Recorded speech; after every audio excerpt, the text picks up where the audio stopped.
G'day everyone, and welcome along to You Say I Draw, where every Sunday night at 7 p.m. London, 2 p.m. New York, and 3 o'clock in Sydney, Australia, we spend some time together drawing on Twitch, Facebook, and YouTube.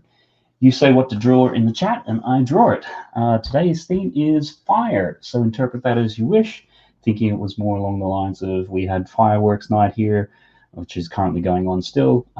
So anything along that or any other way that you want to think about it. If you haven't just stumbled across me and never seen me before, welcome. I'm an artist based in London, England. I'm on all social media, but on screen at the moment is my website and just a few little things that I've done recently over the years.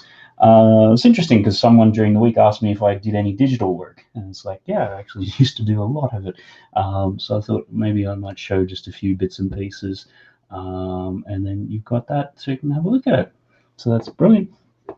The website, you can also subscribe to a newsletter which will give you updates, and also when I stream and all that sort of stuff. So you can check out content and artwork and other videos in there, and that's all cool. So as always, the show is sponsored by mckatzen.com holiday homes, just 75 minutes east of London, UK. Great for a holiday or weekend getaway from the city or staycation once we come out of this lockdown at the moment. High-spec apartments with lots of great restaurants and bars in the area, along with the Lego wall. Visit mckatzen.com for more details. Just a heads up, my streams are drama-free zones with family-friendly content, so please be respectful in the chat. No bullying or triggering or profanities. And if you like what you see, don't be afraid to hit that thumbs up button and or subscribe to the channel. Also, people have been asking with the art and things which comes out of these streams where they can get a hold of it. If you go to my website there too, mattelder.com/shop, it'll have some of the items for sale, or you can DM me on any of the social media channels. And with Christmas coming up, it might be one of those little funky gifts which make a good little present. And I think that takes care of most of the formalities. Hope that everybody is going well. How's your day been? I'll just acknowledge it looks like in the last couple of hours we have had Joe Biden has now won the election. I'm sure we'll get more confirmation of that or how that goes over the next little bit. So let's just have a quick little look. Lots of people in, which is always great to see. Where are we? Here, just change that back over. And we had Juan who's in first. It's always around. John Rosie, great to see you in. Space Odyssey, Tazzy, hi, great to see you guys. Just build it. Mr. Berry, hello, Mr. Berry. Great to see you in as well. Brett's Builds, always great. Come along. Brick Sloth, great to have you in as well. And we've even got Doc. Great to have you in as well, Doc. Just saying hello to everyone there. It's great. Just having a quick little read through the chat.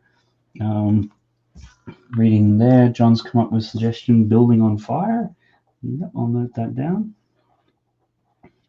Building on fire.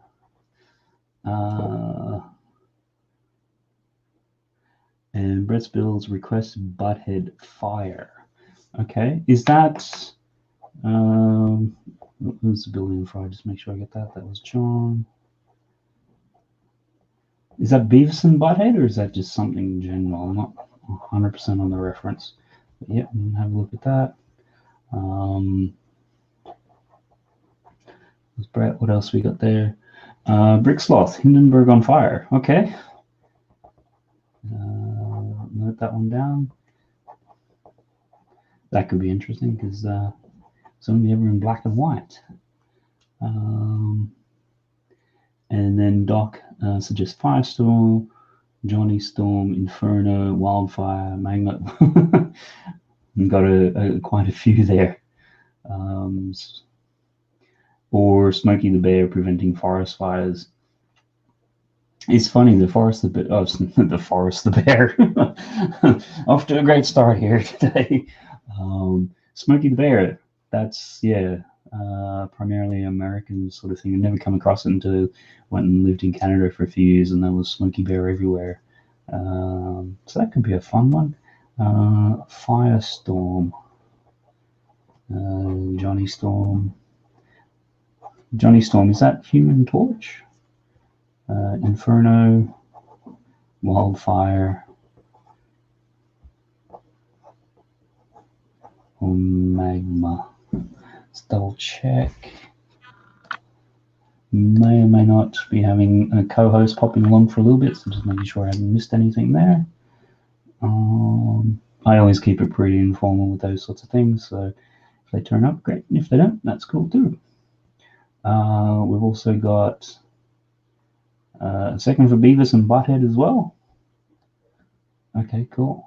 And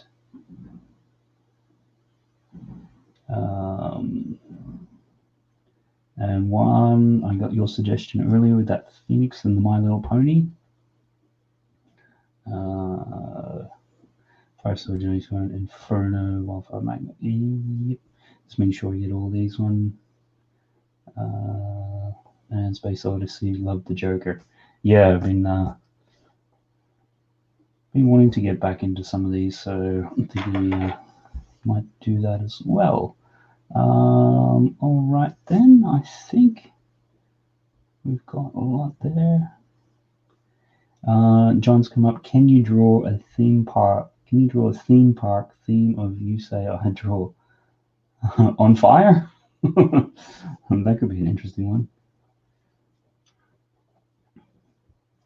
I was waiting for someone to come up with a "You're Fired" line or something like that. It's always interesting when you set the topics and then you kind of think maybe people will go for these sorts of themes or something like that, or you just never quite know. So we've got that there. Let's stop sharing that, and we can get started. Got that there. Actually, even have a little bit of different music, because even the one last time I was starting to get sick of it. Now if I can just find it again, because I think I just lost it. Great. Let's just go back here. It's great. Got so many in, so many people active. Brilliant. Let's go.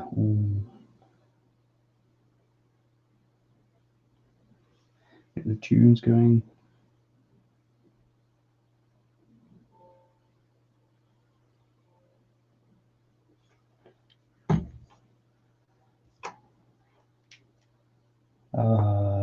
Where should we start? Where should we start? Where should we start?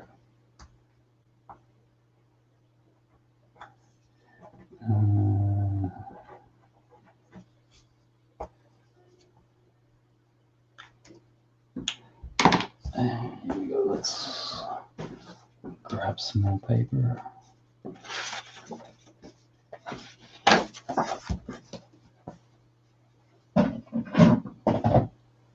So many good suggestions tonight. Where am I going to start? I feel like it's a bit of a warm-up. Is that? See that okay? I might need to slide over a little bit. It's always tricky. You've got to really...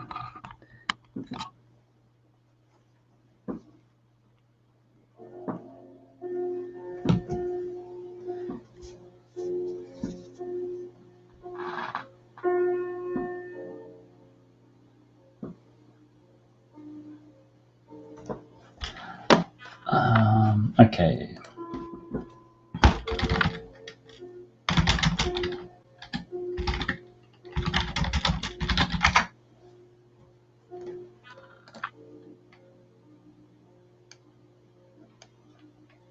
Just wondering if we start with a bit of a blind one here. We also have the Ghostbusters Firehouse.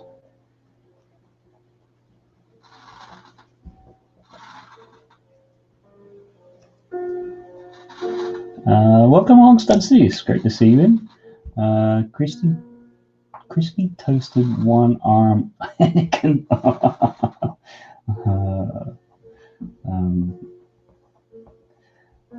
So good. Toasty Anakin. That's a good one. And Brett Spills has also thrown out Ghost Rider. Wow, that's something I haven't thought of in a while. Where did I have your other suggestion? Oh, that was Beavis and Butthead.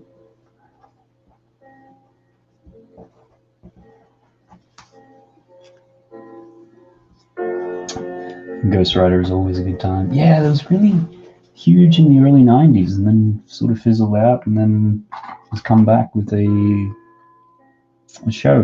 Is it Netflix? It was part of, was it Agents of S.H.I.E.L.D.?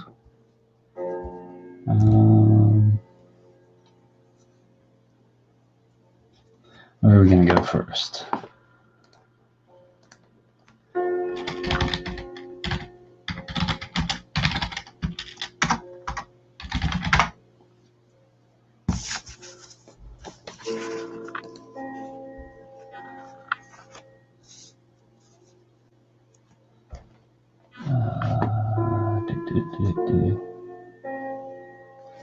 You got that one there. Looks good.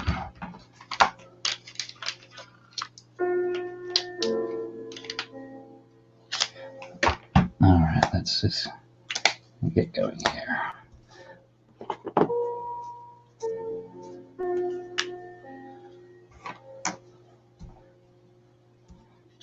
So, be interested for the some of the Americans. What's it feeling like right about now? A sense of relief, glad it's over, disappointment, elation.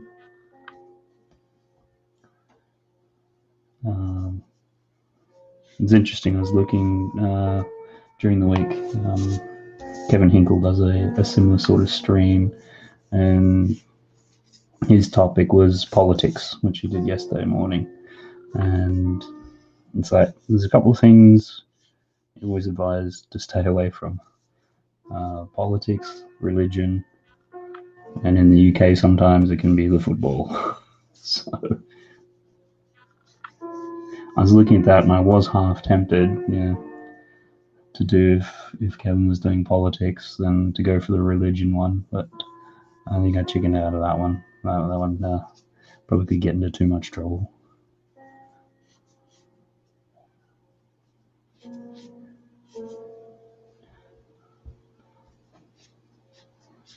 I think for this one, just keep it a little bit small. I'm gonna do it as a blind one, so if anybody wants to take some guesses as to what it is, you're more than welcome to.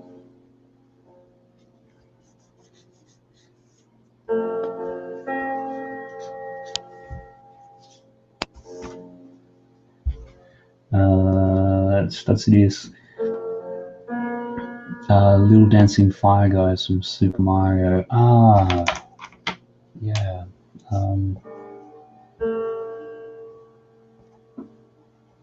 Just trying to remember what they are.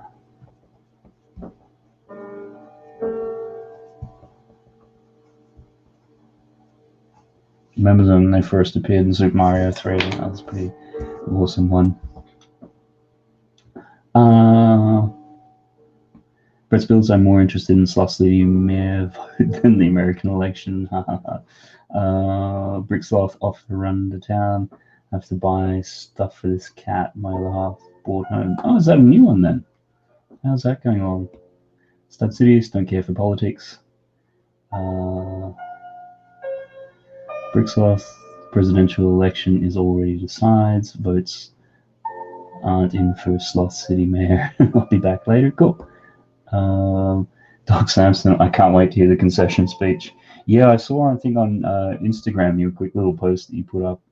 What was about half hour ago? So a new day. Stay safe at the store, Sloth. Hello. Cool. Not there.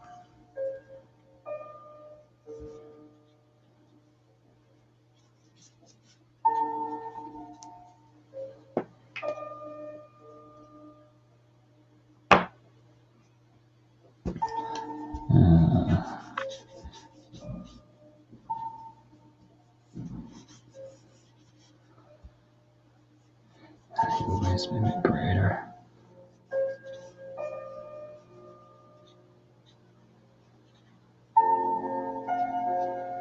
Yeah, I think we have coming up, not next weekend, the weekend after that, another 72-hour community live stream I generally have a slot in the same time as this one.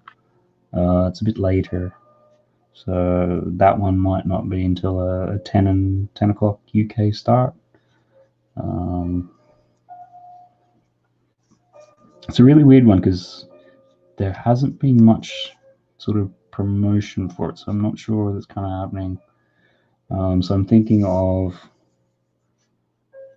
getting some other artists, just general people, on maybe a sort of similar format, but maybe not as intense, because there's a new software program I'm looking at trying out, and it enables through a web browser for artists to all draw at the same time on the same, effectively, bit of digital paper.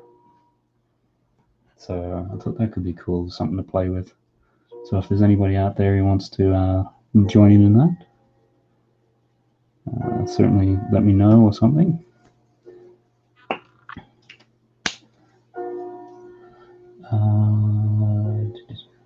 Brett Spills, did you fix the crane? The crane. Yes, I did. For anyone who is wondering what that's referring to, I've been building one of these giant Technic cranes, and I was doing part of it last night, and I finally got the motor in and working. And Technic Lego is the sort of thing where you build it, and it's not until towards the very end that you discover whether or not you've done it correctly. I'll just pull that back there. So I discovered that I hadn't done it correctly, and it meant the turntable on the crane, it went around super, super quick. Like it's meant to just turn very, very slowly, and this was spinning around like it was possessed.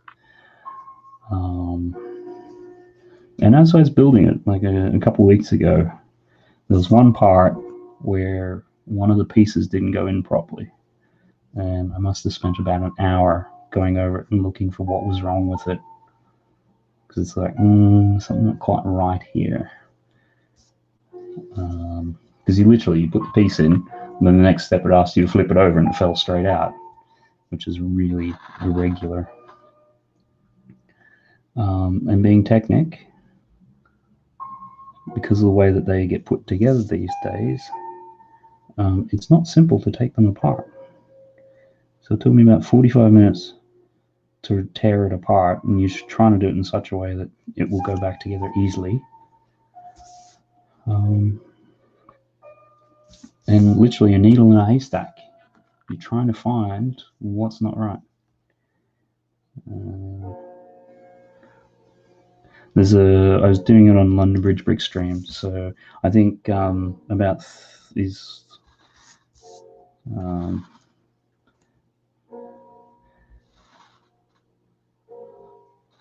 If you can hear that, that's fireworks just going off in the background. That's a great thing.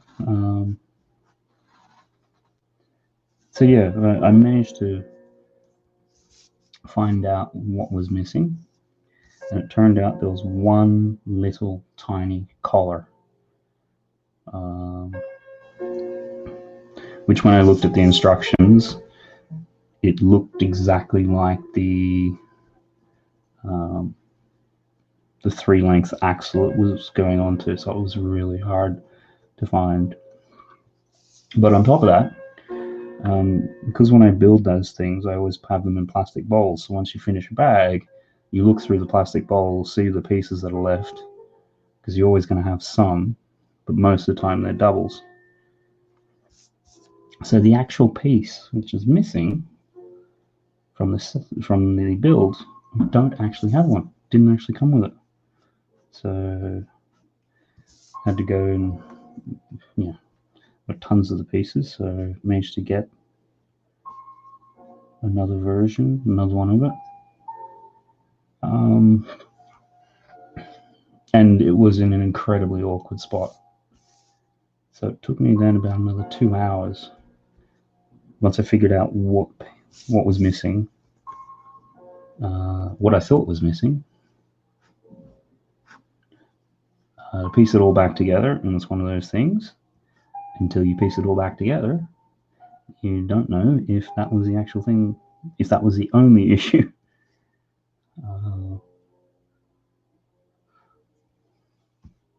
Lucky when I pieced it back together, it turned out it was. So now the turntable and the crane goes super slow. So if anybody ever wants a super fast spinning crane, step 67 in the red crane Technic set, don't put that collar on and it will go super fast. So yeah, it's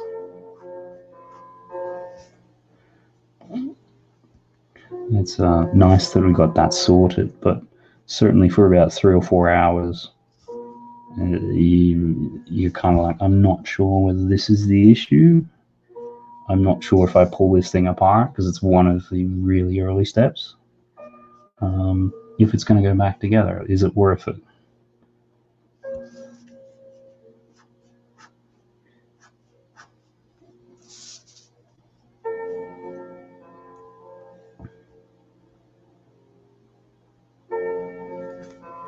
See that there?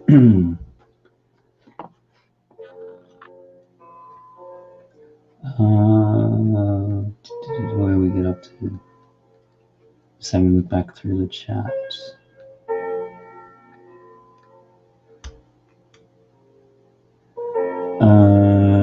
Stud, the White House architecture set was missing a play feature. There should be a trigger on the back that injects.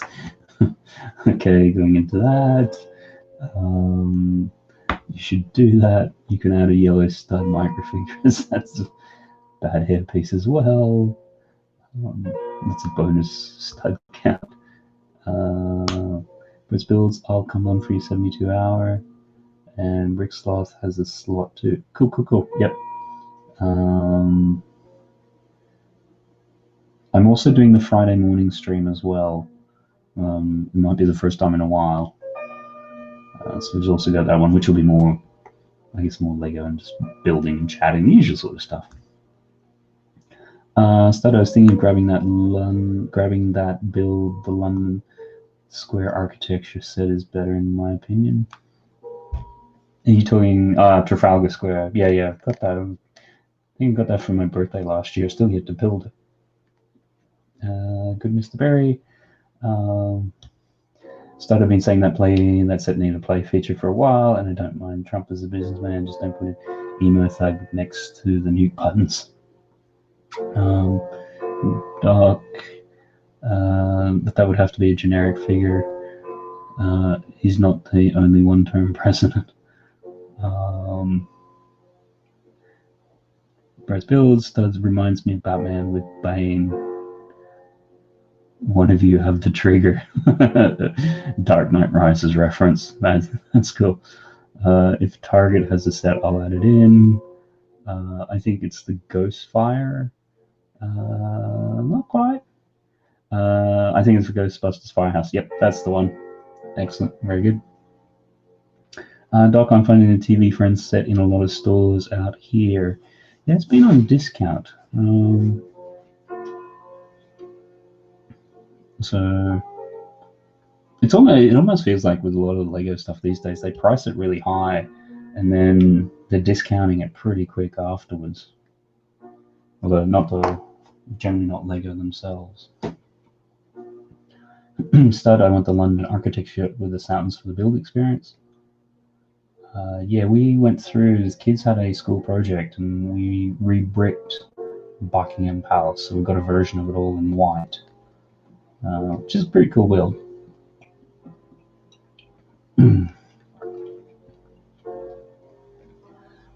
Yeah, that friend set has been here like crazy as well for a few months now. Doc can't get it here easily here. Mrs. Brett's catalog never has it. Doc, I thought it was exclusive or something. If that's a friend set, well, that's an interesting one. It's an ideas set, so I wouldn't have. Yeah, I don't know. It's a good point, actually, because I mean, half the time with the friends and things, the appeal with it being as wide as possible. So limiting it to Lego store. Started there's one target near me. Disney had a castle, so you never know. I thought Friends was a rare set as well, but that's one flagship. Target has it, tons of it. Step 67. The fact you've memorized it. Yeah, no, it's. Yeah. I'm never going to forget that. To give you some sort of sense, like in step 67, I think there's about 1,200 steps, and I think overall I'm about up to 900-ish. So it's a long way to go back, and it was buried right in the gearbox, right in the middle. So it didn't matter if you came up from the top or underneath or the side, you were taking apart a tremendous amount. And Technic, the way that they cross over and link and everything is not an easy one to do. That's Disney Castle a few months back. WTF in Target. That's Bills. If you didn't see the crane last night on LBB stream, you need to watch it. Yeah, I think he came along at one point there.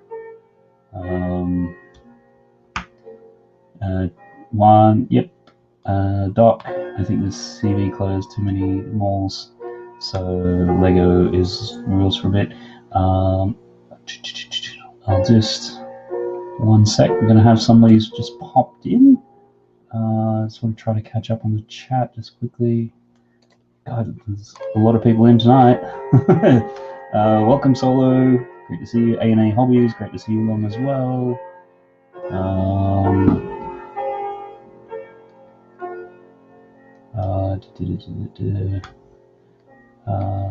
Alrighty then, I'll just put a co-host in just for some time tonight. Great to have him join. Just make sure I've got that there. Solo, I'm still building my crane. Yep. I'll hold that thought for a second. So, joining me along tonight. Great to have him in. Always great to have a bit of a chat and catch up. And if there's something Lego news coming, definitely check out his channel. And you'll find out what it is there. We are talking about Big Fab. How's it going? Yeah, going well. How are you going? Just chilling, enjoying life. Also looking at your website, but I didn't know you had a website. So. Yeah. Oh, cool. Yeah, it's the. That's why I sort of showing it up. I don't know if you caught the intro of that, but I used to do a lot of digital stuff, and then somebody during the week, it's like, have you ever done any digital? It's like, yeah, I used to do a lot. Maybe I should show it a bit more on the art stream. So that's cool. What have you been up to today?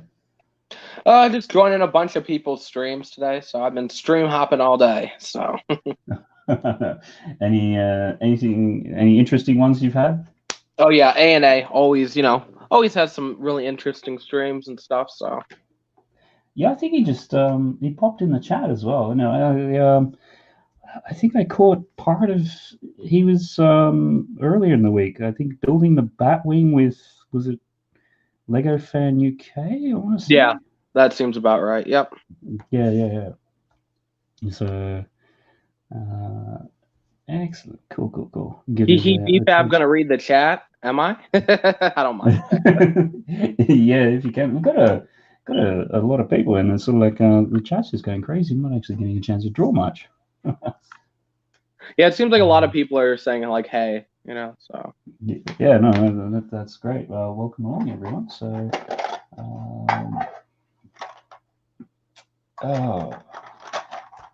yeah. So it's kind of hard to see what you're designing. Are you designing blueprints for a building? Yeah, it's actually the Ghostbusters Firehouse, because the topic tonight is fire.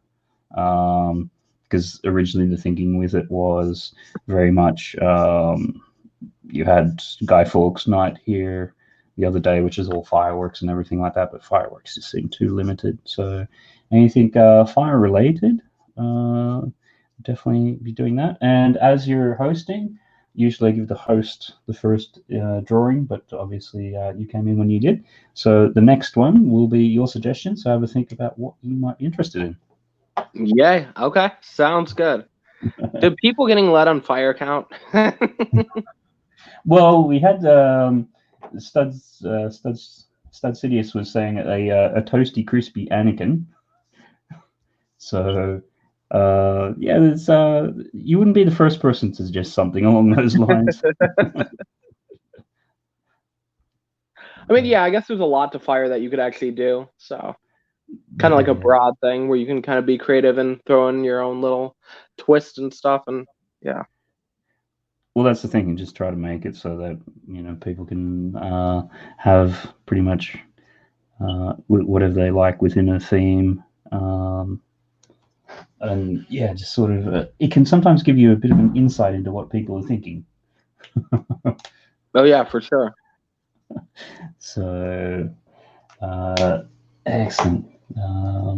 Yeah. Also, the video is brought to you by Matichism Holiday Homes. Is that your company? Yeah, that's we have a few like holiday homes, which given that we've just gone into lockdown and they've killed tourism yet again, it was fun finding that out. So like, right, okay, the business revenue just went from X amount to 0. Oh dang. So it's been this sort of year where just everything is up and down. So you just try to do the best that you can with it. It gets quite it can get a little bit stressful at times, but that's the world's kind of unpredictable right now. Yeah, it's just one of those things. Like there's so much going on. It's just like a roller coaster. So yeah, Corona just needs to end. That would be helpful. So yeah, well, I think that can end, but then once we get the other side of it, then the governments around the world are giving away a lot of free money, so it's obviously got to be paid back. So what does that look like?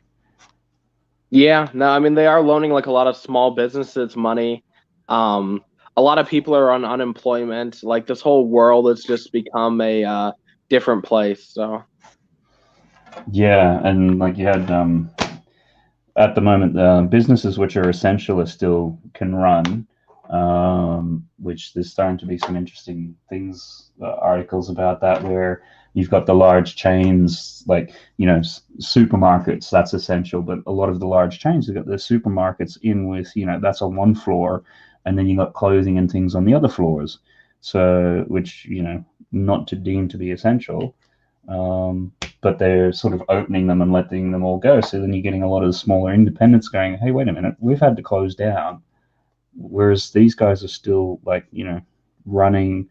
Well, what's the deal? How does this work? Yeah, kind of like unfair, I guess, but also like at the end of the day, like I don't know, by closing down these businesses, if it's truly doing much in general. I think they kind of need to do what Australia did, where they like closed down the country or whatever for a bit, and then reopened it, because I think they have less cases than us in the state. The thing is, in the States, we're super stubborn for some reason, and if somebody says stay in your house, they're like, no, I have rights, right? They pull that crap, and then for that reason, we're not gonna drop in cases if people keep doing that, So yeah, it's interesting because certainly talking to family back home in Australia and how they're getting on with it, and how their system and everything works.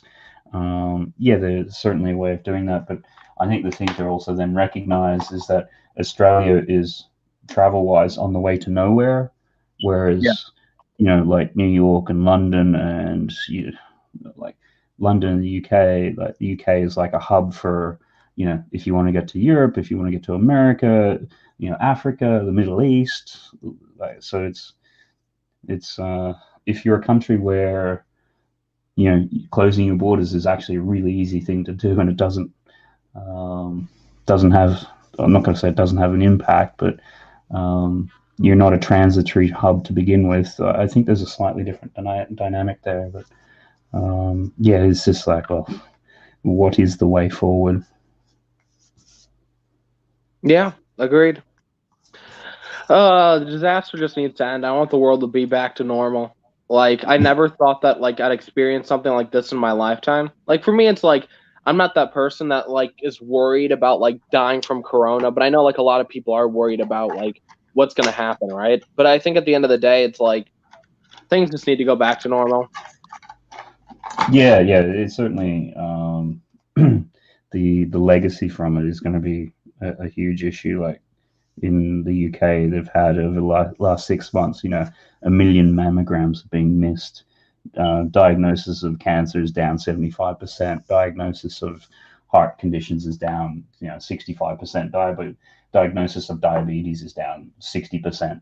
Oh, yeah. So it's like, because generally you can't go to the doctor. Like, so all these other things, or they've shut all these treatments and stuff. So um, it's almost like you're robbing from Peter to pay Paul type deal. No. Yeah, I mean, going to the doctor this day and age, especially with corona, it's really weird. Like, I went to the hospital like 3 months ago, and like everything they're doing, they're asking if you have corona, they're like testing you or whatever. People are wearing like some people are wearing like hazmat suit type stuff, and I'm just like, dang, this is insane. So Yeah, yeah, and it's also interesting, like having little kids trying to explain it to them. Like this is actually, because they're only quite young, so everything's new to them to begin with. But it's like, no, no, no, no, this hasn't happened for 100 years. Like, this is kind of not normal. But then, um, to them, it kind of is. And it also they we were lucky we were able to, in between lockdowns, basically they had their birthdays kind of close together, so we managed to at least have a birthday party and things like that. But a lot of kids, they just have like a Zoom call for 10 minutes and that's their birthday party, which, okay, look, yeah, you got to do what you can within the constraints, but it kind of sucks for the kids. They're only quite young, and their birthday party is a Zoom call for 10 minutes. yeah, and I mean they're gonna remember that. Kids remember stuff, and so let's say in 2 years this whole thing's eradicated. Is everything fully going to go back to normal? Are people going to still be wearing masks all the time? I feel like for a while people are still going to be scared, like. Yeah, yeah, I think there's also been a level too where they've done, excuse me, a little bit like terrorism. They spend so much time, just in general. I know comparing it's not fair, but in terms of, they went through and scared the population, to get a degree of compliance. And yeah, okay, there was some serious issues with it, but then how do you unscare people? Like it just, Yeah. I think, like what you're saying, it's going to take a bit of time for that to sort of happen. So, what's Stud saying? Paying taxes on both CT and NYC isn't fun right now. SMH. What's CT? Connecticut. Oh, okay, right. Yeah, it's well that a few people back. Doc Simpson, what's this new normal? And welcome back to John. So, did you were we were talking last night? You've got your 24-hour $1,000 stream coming up. What was the date on that one? Have you set that yet? That date really hasn't been established yet. It's going to happen within like the next 2 weeks. Kind of like my issue though is not trying to interfere with the other people's 72-hour stream. Like I wouldn't feel bad about doing it because at the end of the day, I'm doing a sponsorship basically, $1,000 to stream for 24 hours. And so I think it's going to probably happen around the 20th, 21st. But I think that's overstreaming the other guys. I'm going to feel a little bad, but they're not paying me $1,000 to stream with them. So it's that mercenary sort of thing which comes along. yeah, it's just like, do I feel bad? Like, it's not like this cause drama, which I feel like you never know. It might get turned into that. But it's also like, it's $1,000. I don't know if I should feel bad for doing that because, they're not paying me $1,000. So yeah. And for anybody who is wondering what the heck we're talking about, basically BFAB is being sponsored to stream for 24 hours, and if he does that, then there's $1,000 check at the end of it. So yeah. Yeah, and I'm like, might as well, like, have people on, but I can't stream 24 hours by myself, So, like, you're always welcome to join if you want. Other people are going to be joining in. We're going to have, like, big YouTubers, small YouTubers, middle-sized YouTube, just everybody's invited, basically, for the most part. Yeah, just something to keep you going and to stay awake. Yeah, I mean, I can't survive 24 hours. I struggle to do, like, 2-hour streams on my own, So... Yeah, you sort of need somebody else. It's it's interesting. Like with the draw streams and things like that. That's I find them in terms of doing them, they're a bit easier. Like yes, it's kind of a lot more work and like in terms of what you're drawing and stuff like that. But compared with the when I do like the Friday morning one sometimes, where I'm just chatting for the full 2 hours or that, I find that much more difficult than just doing the illustration ones. Yeah, no, I get that because you enjoy drawing. I know you enjoy Lego, but like you enjoy drawing. That's kind of like what you do. So Yeah, and it's the sort of thing where you can generally fill the time relatively easily. So, I mean, have you started thinking about sort of anything, the kind of, not so much logistics, but it's sort of like, well, if I start at night and then run all the way through, and then, or is it, do I start in the morning and try to run through, or you're just like, I'll get to that? So for like the whole like 24-hour stream, I'm gonna be building Lego sets, chatting with people. I might have certain segments on the stream. Not exactly sure how it's all gonna play out yet, but like for me, it's like I have enough sets to build. That's probably the easiest part of the stream. It would take you 24 hours just to sort your car out. That's true, yeah. I mean, one of the builds I'm looking forward to building on the building stream would be the Jurassic World gate. I've wanted to build that set for a while, so I've just had it sealed doing nothing with that. So I'm like, I'm going to build that and, a few other sets, but I'm going to take my time and make sure the setup's comfortable, but I have to be there for 24 hours. Like usually if I'm live streaming and with other people, I'm literally laying in bed doing nothing, which makes it enjoyable, right? Well, when you have to kind of like be a leader, when it comes to a live stream, it is so hard sometimes to like do your own thing because you're like, well, I have to entertain this person. I have to make sure that I can engage the viewer because, that's what you have to do when it comes to live streaming. You're an entertainer. If you can't be an entertainer for, the said time, people aren't going to watch, so. Yeah, no, definitely. It's, if you're lying in bed, I don't know if you're using StreamYard or something like that, but as we've seen a few other times, if you're in bed and you fall asleep, well, the stream will keep going. That is true. That is true.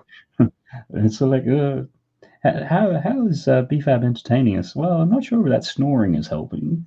Oh my, yeah, I've fallen asleep on a decent amount of streams. Because like here's what happens with me. Like I'll join a bunch of streams one day. Let's say one day I'll join like, I don't know, like 10 streams. And I'm like, oh yeah, this is fine, whatever, I have nothing to do. And then the next day I'll join another stream and I'll be like totally like zoned out from joining all those streams and I'll fall asleep. And yeah, like yesterday, I don't know how long, but I fell asleep on Hive stream last night and I woke up and it was like 3 a.m, I think. And I'm like, oh shoot, this is not good. I probably have been here for hours just chilling backstage. So yeah, he hadn't quite kicked you out yet. He just kept it open or something. Yeah. And I'm just like, oh, okay. Might be time to go and do something else now.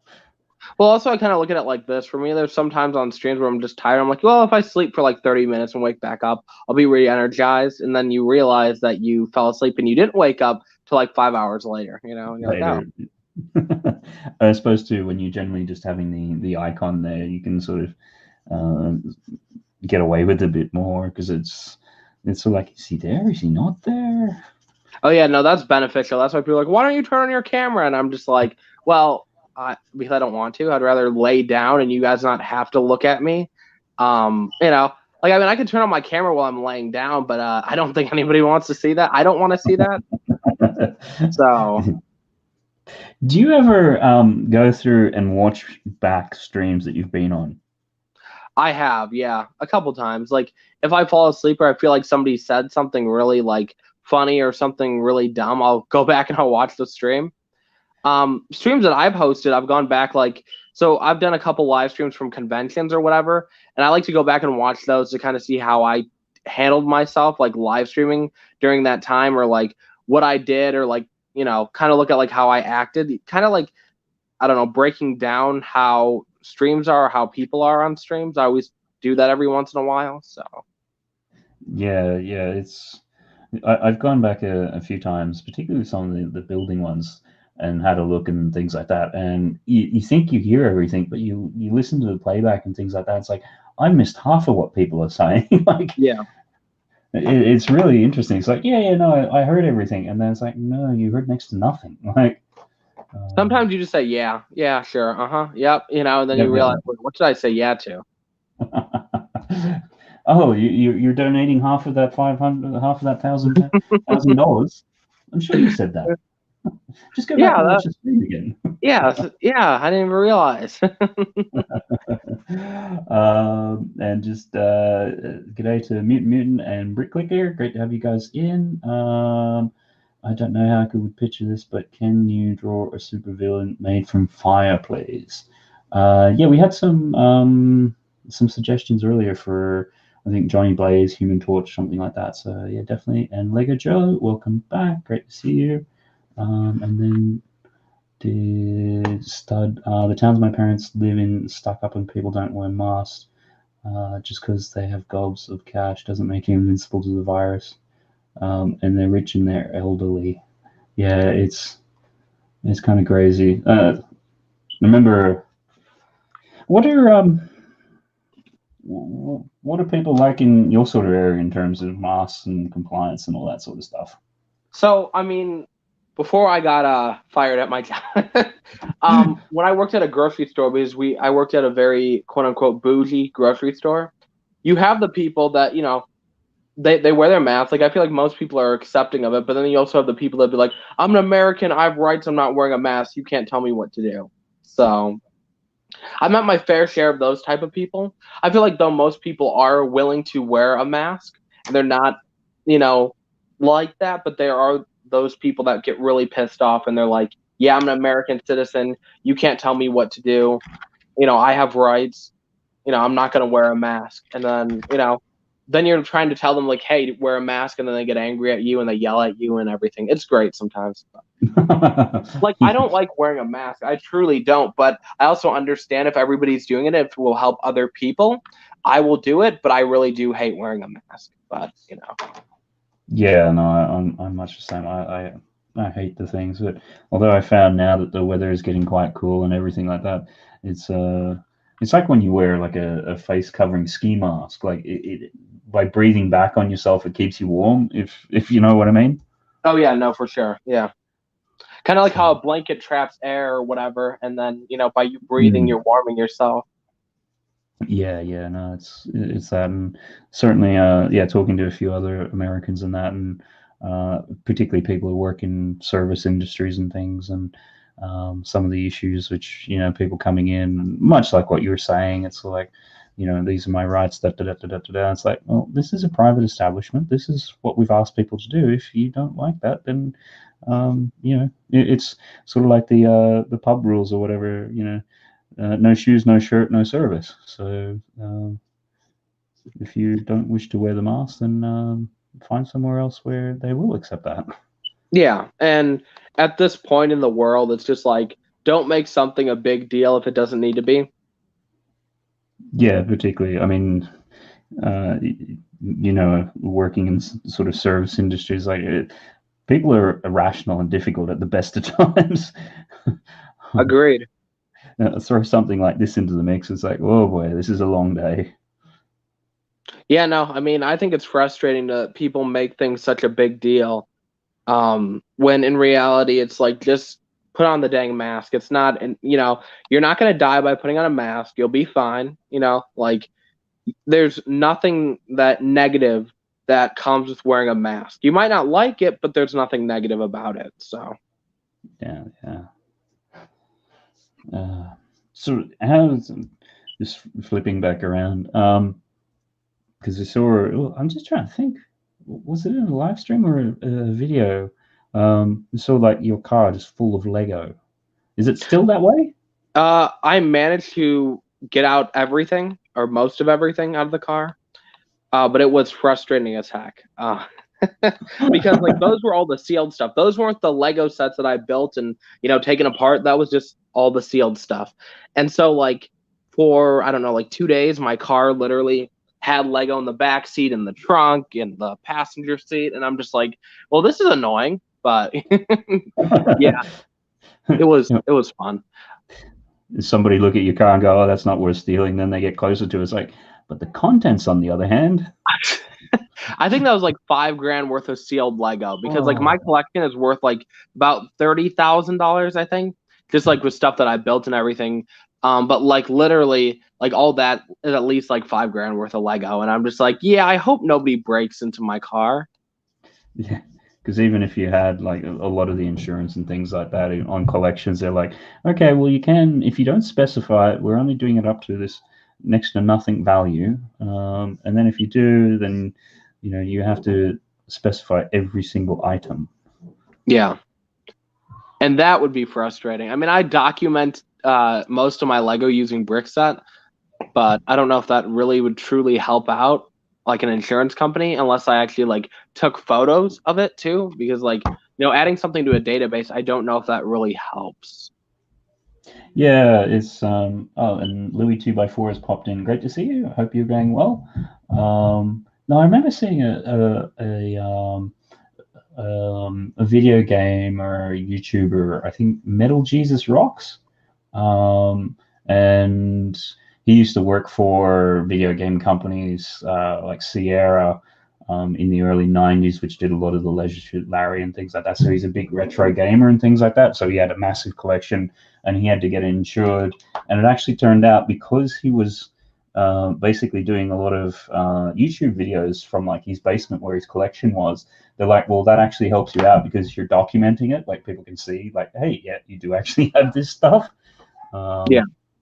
Which I thought was interesting, because then half the time you sort of got the other way where if you have a break-in, insurance companies being insurance companies trying to look for ways to get out of making payments, they're sort of like, oh yeah, well, we checked out your Facebook profile and you had your photos from the Bahamas, so you were broadcasting to people that you weren't home, so you can't do that, therefore under the terms of the insurance policy we're going to deny your claim.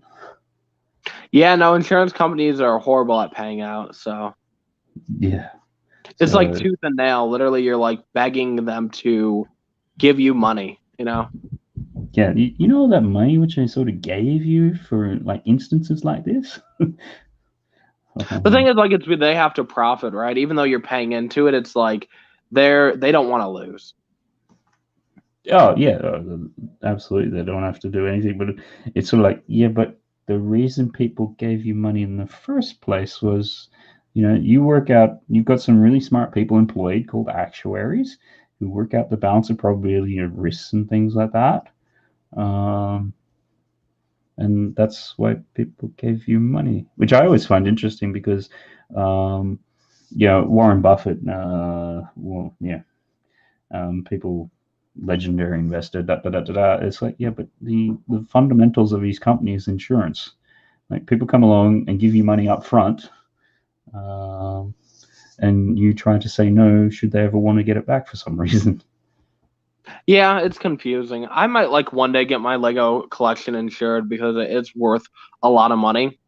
And so I'm like, I might need to do that one day, but I don't know if it'll be worth it. But at least, I'd at least rather try and get it insured than not, in case something did happen. Yeah, at least you've got somewhere to start from. We'll have a base for going forward with it. Yeah. Yeah. So is that, did you have a dark age? I feel like I'm kind of in a dark age right now. Like for me, it's like I have no motivation to build Lego. I keep buying Lego because like the States have some really good clearance, right? But sorry. No. It's just agreeing that some of the crazy clearances that you guys have. It's sort of like, oh wow, like. Yeah, I missed out on 75 to 90% off clearance just because I'm like, yeah, I lost my job. I don't think I should keep buying Lego clearance, but like I got so many good deals. It's like it's insane. But in general, I think that, we have like this amazing clearance going on certain times of the year where it's like, yeah, you don't say no to deals that good. And so for me, it's like I keep buying, but I'm not building. So it sounds like you've in going around and hunting for them, you haven't really had the time to either.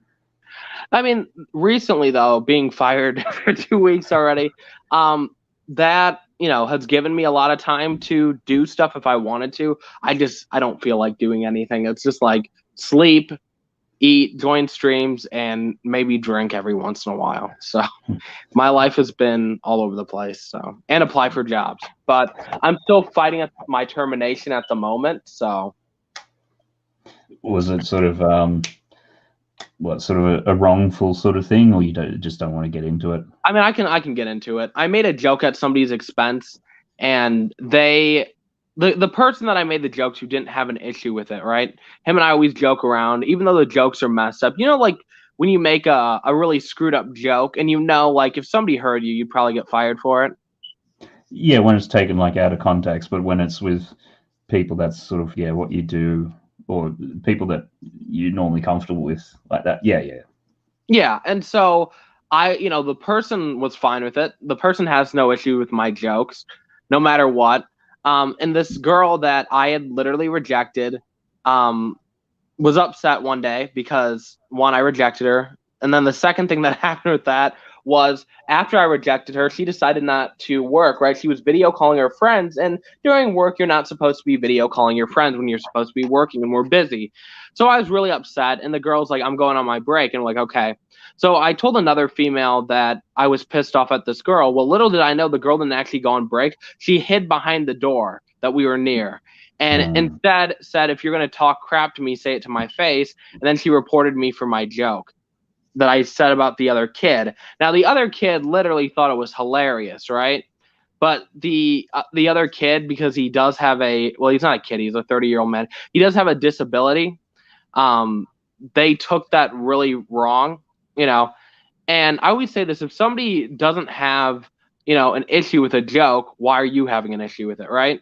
Like, if I would have realized something bothered the guy, I would have not done it. But he's always made jokes at my expense. I made jokes at his expense. We're just all guys joking around, right? And so just because I rejected the girl and then I was, talking crap about her because she wasn't working, she decided to report me, and then they fired me. And I admitted that I made a joke, and then they still fired me. I'm like, it was a joke. He was fine with it, whatever. And they're like, you're discriminating against people. And I'm like, not really. It's friends joking around. If I was discriminating against him, then, that would be like literally me bullying him. When this guy literally thinks it's funny how I joke around with him, right? He wasn't even bothered. When he found out they fired me, he was pissed, right? So then I thought about it, and I'm just like, why am I getting fired over a joke? This is messed up. Because like harassment's different when you're like bullying somebody or whatever. Not if the person's playing around with the joke and agreeing with you and thinks it's funny. And so this the guy's upset. I talked to the guy, and I'm like, did you ever feel like I bothered you or like harassed you or made you uncomfortable? He's like, no, dude, I know you joke around with everybody. I know you're not just targeting me. And so I decided, I'm like, this is messed up. This girl had been harassing me for months, and I literally tried to tell, like I told managers and whatever, and they kind of just blew it off.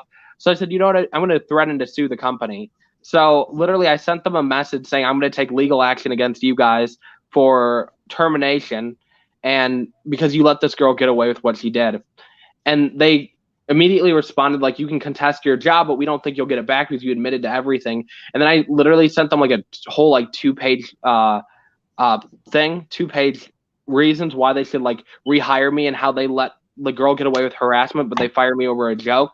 And I guess after 14 days, I'll find out what happened. They said it's unlikely I'll get back my job, but that they'll look into the girl's harassment because a bunch of other people can back me up on the girl harassing me. So yeah.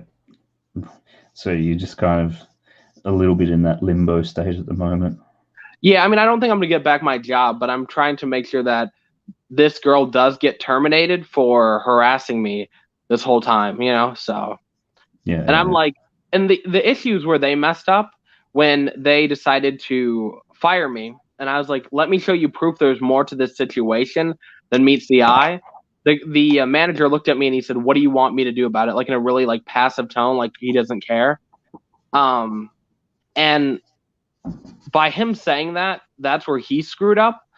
And that's where I'm just like, okay, lawsuit, you know, like I couldn't even probably afford a lawyer, but I will find a way. My parents will borrow me money if need be, to just sue them, you know? So, yeah. Yeah. It's just all the politics and drama of that shit, which you just don't need. The thing is, like, everybody takes everything too serious. Like, you're making the workplace hostile. I'm like, if the guy doesn't think I'm bullying him or bothering him and he's willing to back me up, why is it an issue, you know?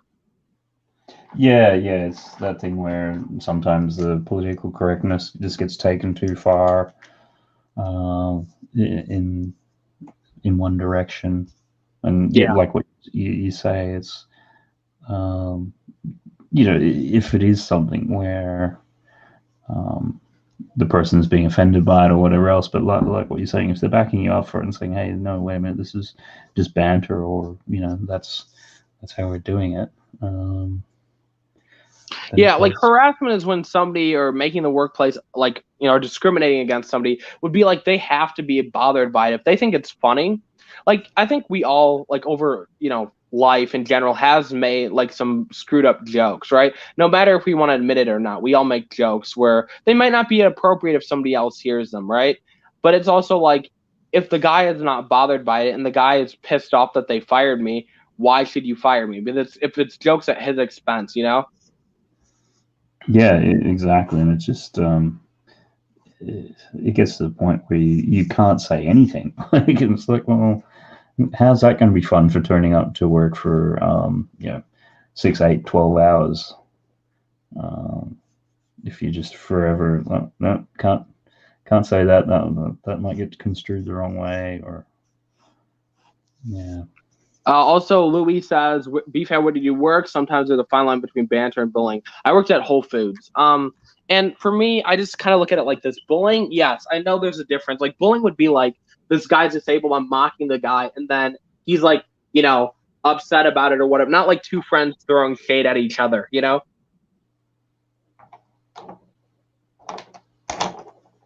Like for me, like I was like, I know this is messed up, and a lot of people were like, "You shouldn't do this."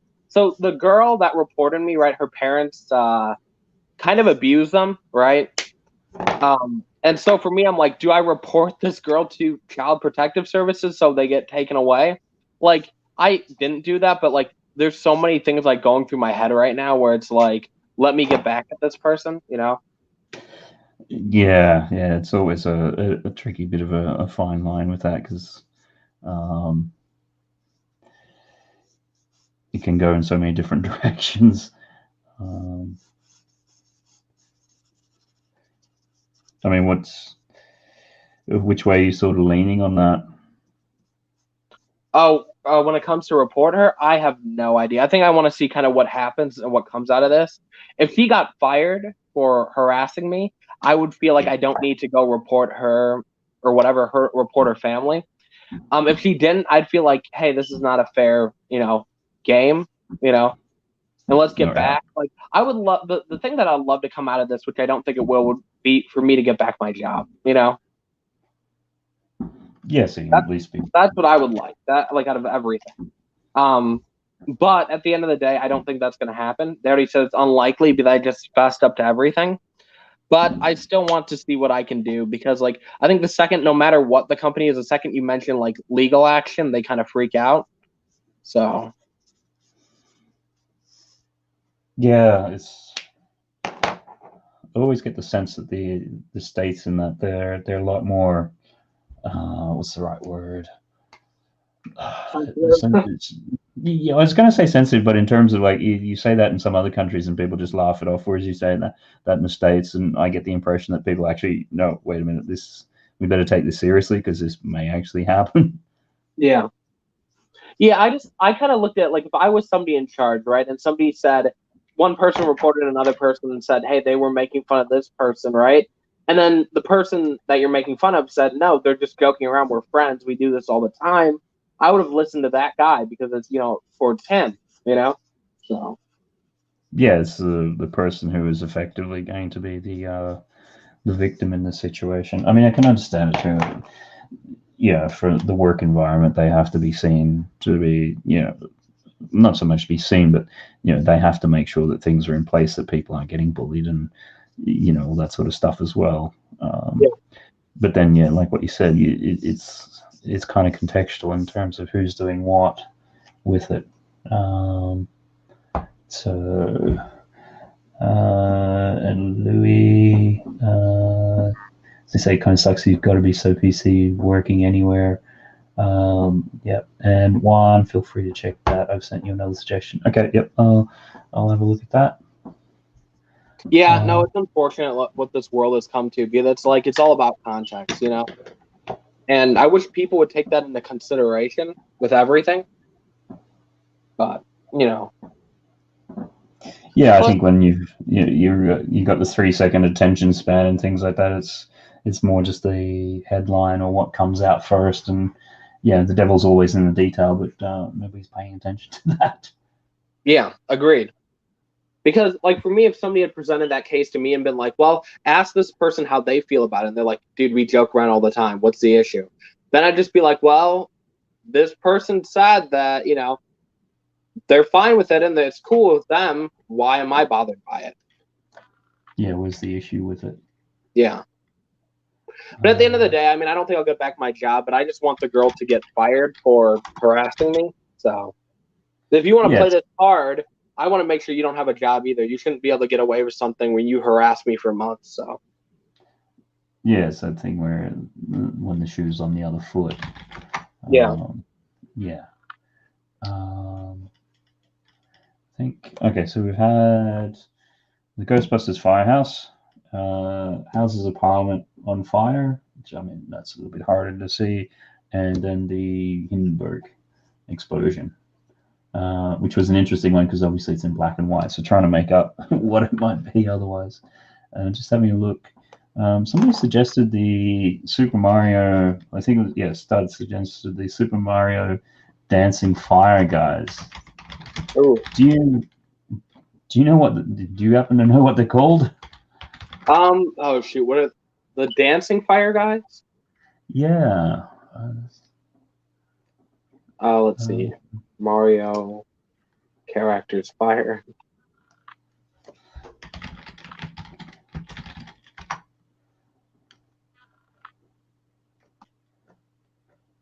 Let's see. Fire, maybe enemies or something.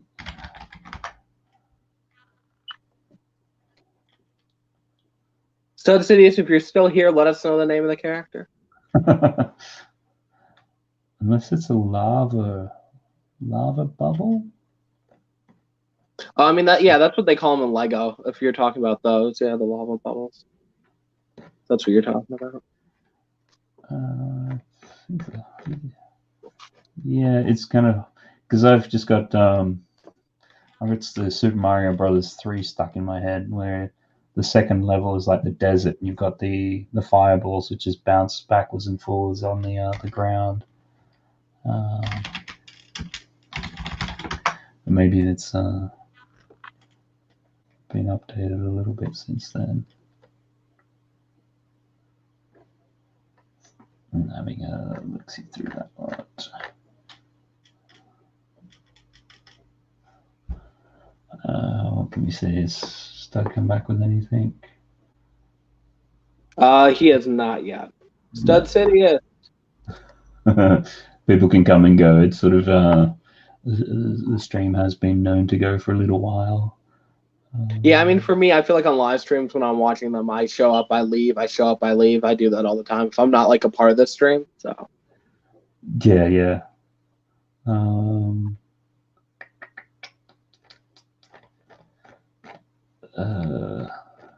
Maybe just go with the Lego one, possibly.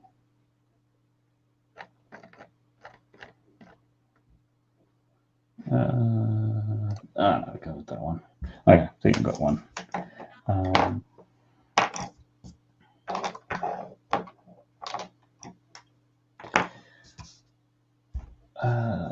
Let's see, what's the chat there? Brett's Builds, it's Butthead time.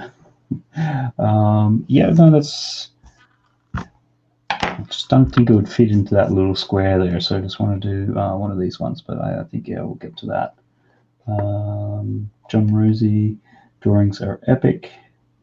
And then Louis got a comment in there for you. Let's see. Oh, nice to meet you. By the way, BFAB, yeah, same. Yeah, definitely check out BFAB's channel. It's always got some great stuff there, and very good with the leaks and some of the stuff coming up. Was it you who's saying that the gift with purchases for Lego for the remainder of the year are on the average side, or was that somebody else? I said that. I mean, I have not seen any other than the little book thing or whatever it's called. I forgot the name. Holly from Potter Minifig Pals got one. Oh, what's the name of it? Let's see.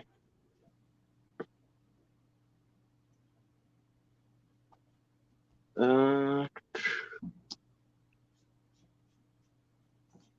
see. Okay, so the Charles Dickens tribute promo set. I think that's the only one that we're getting, and that's the only good one. But the other ones, I believe, are just going to be like repeat stuff. So. Right. Yeah. And they saw the. No, I mean, you probably seen it before, but the Colosseum there's some leaked images of that out now. Have you seen those? I'm not impressed by the Colosseum. I wanted more to it. Yeah, I think it was very much like, and I think we've discussed this previously on other streams. I mean, initially when they say Colosseum, it's like, oh, that sounds really cool. But then you start thinking about it, it's like, that's going to be a really repetitive build. And then when they actually saw some of the leaked images, it's like, yeah, that is a really repetitive build. I guess also too, they're obviously going to tout it as the biggest Lego set ever, but it's like, well, it's in that little micro scale or whatever the stadiums are called. Yeah, yep, it's in micro scale. Yeah. So I think sometimes, that's when you got thousands of tiny little pieces, it's sort of like, well, okay, I get it, but yeah. Is there anything coming up that you're sort of looking forward to, or? I mean, regarding like new stuff, not really. I mean, there's been nothing this year. I mean, other than like Sesame Street, none of the newer stuff that are coming up have like really impressed me. Like the Ghostbusters Ecto one, that's great, but it's not for me. I think it's all about like who you're kind of marketing it to. And then we have the Coliseum, which I have no interest in that. And I'm trying to think if there's any other things coming out this year for like direct to consumer sets or whatever. There's really not a lot of stuff that I'm hyped for this year. So, how did you? What about the Diagon Alley or Mos Eisley or anything in that vein? Yeah, I mean, both of those I want to eventually get. I do like Diagon Alley a lot. Mos Eisley is also really nice, but nothing's like I need it day one. So. Yeah, I was looking at a lot of that when they've had things come out, and like the Batwing was the other one, which I was kind of excited for, but then when they didn't do a gift with purchase promo, so like, well, okay, that I don't need to get that day one, and then you start seeing people do the builds. And it's like you put a long Technic frame together, put some stuff on top of it, and then a bit for the cockpit, and that was kind of it. And it's like, actually, that's probably not all that interesting. I mean, I like the final product. I think it looks good. I think my issue, though, is, like you said, there's no promo with it. So, yeah, which then I started thinking about that as well. And so, like, because at least in the UK, the actual retail branded Lego stores, they won't. They'll keep their recommended retail prices at what they are unless they're doing the occasional promo or something like that. So then you get like Amazon and the other shops, which then when they do their sales and things like that, which is quite regularly, basically undercutting them. So the only time you're sort of really going into a Lego store is for things either you're direct to consumer. You pick a brick walls because that's a cheap way of getting parts if they've got the right ones, or you gift with purchases. And it's like, well, the only time you're really going in there is when you're getting bribed to go in there. Such. Do the American stores, do they sort of follow something like a similar pattern, or do they sort of discount regularly, or? I think it's kind of a rare thing. We don't really get a lot of discounts in Lego stores. Like, if a set doesn't sell well, you might see it like 20% off, but you're really not getting those deals at Lego. Yeah, because the other thing is the double VIP points or something like that, which some people then back calculate. It's like, well, if I spend enough of this, then that's kind of equivalent of an extra $8-10 or pounds off or whatever. And it's like, yeah, okay, I get the logic, but it doesn't feel the same. Yeah, no, agreed. I mean, I don't care about the VIP point stuff after they changed the whole system. I don't know if they changed it back, but like once they did that, I'm just like, this is dumb. I'm not gonna waste my time anymore. So they made it too complicated. Yeah, it's one of those things where they've put so much friction in the transaction.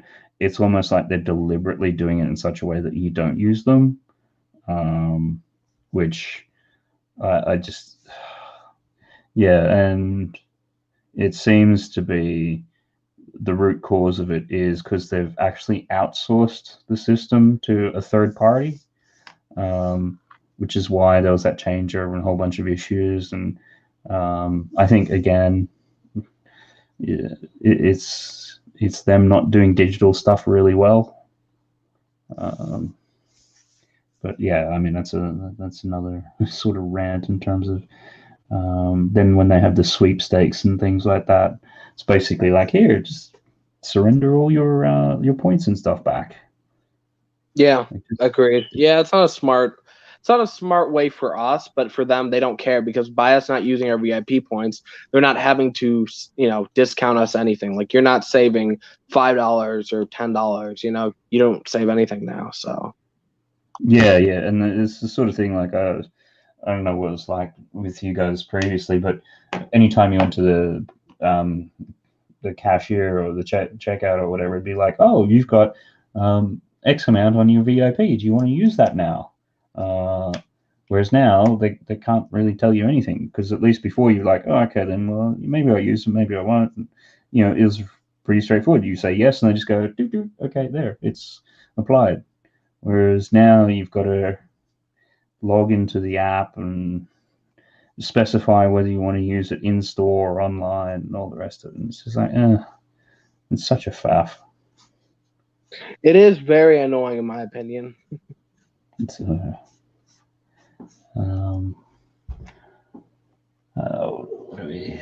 else we got there? And Louis saying Diagon Alley is a brilliant set. Just finished it. It's really nice. Yeah, I've when I was at the Lego store the other day, I actually saw it for the first time, and it's quite long. Surprising how long that one is. So okay, I think we've got that there. We've got the lava bubble from Super Mario. Just wondering if the eyes need to be a little bit deeper, a bit darker. I think BFAB's just popped off for a few minutes. Sort something out. Wait, then just how's the camera's bumped out a bit. I'll just drop that music on for a bit of noise. Yep, no worries, BFAB. Cool. And be back.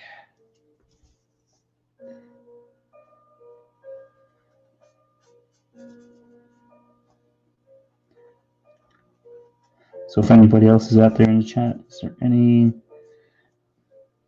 Lego sets that you're sort of interested in coming out, excited for the rest of the year? And Louis, 40.3 inches. The Diagon Alley set, I take it. So does that mean that you've got the box like handy to you or something like that? You can read it straight off.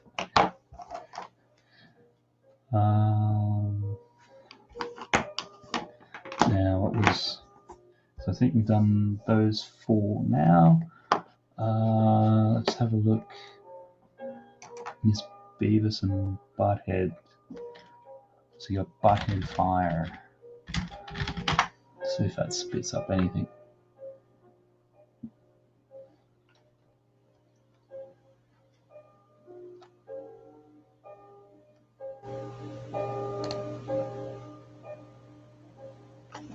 Okay, I think I see possibly what that one's about there.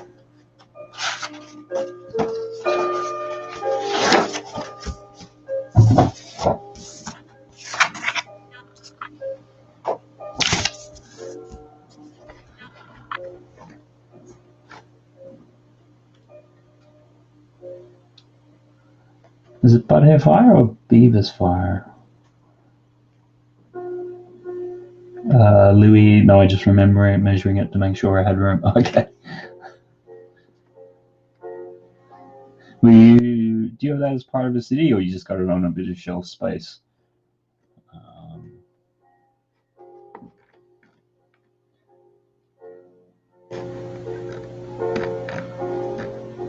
Just trying to have a look for this Beavis and Butthead Fire.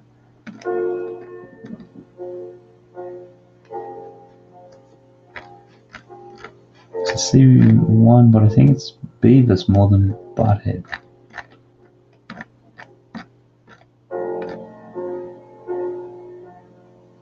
What about Kane the Wrestler? Ah, Big Red Machine. That's an interesting one.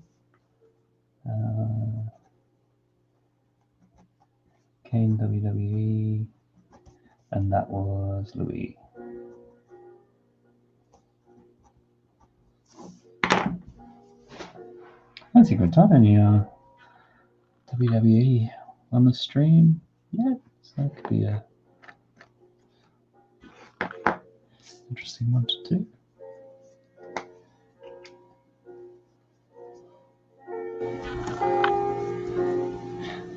The fire and the pyro and everything.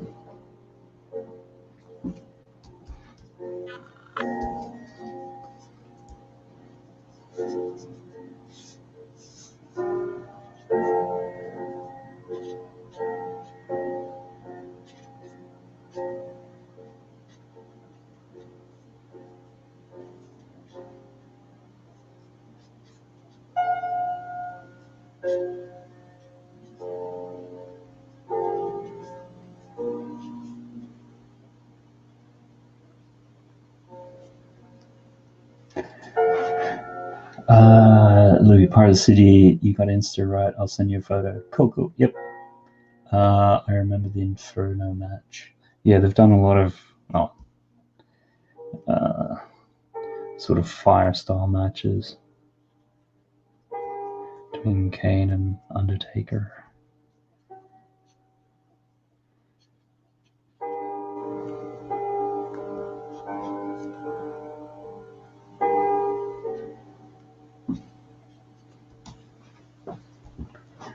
Late 90s, I think. Yeah, I think they were starting to get that.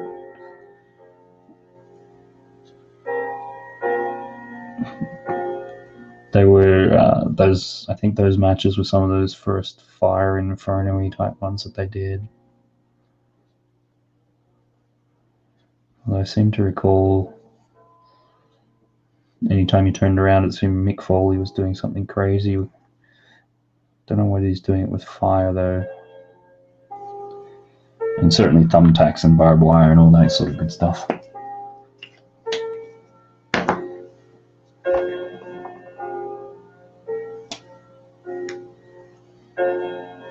What should we do with that one?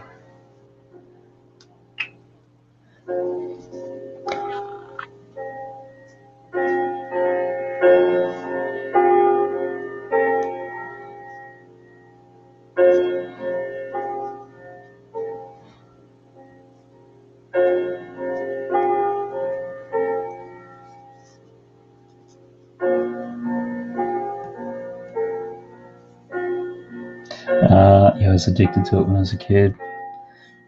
Yeah, well, you had the around that time the Attitude Era, obviously with Stone Cold, The Rock, coming off the back of whatever they're doing with DX.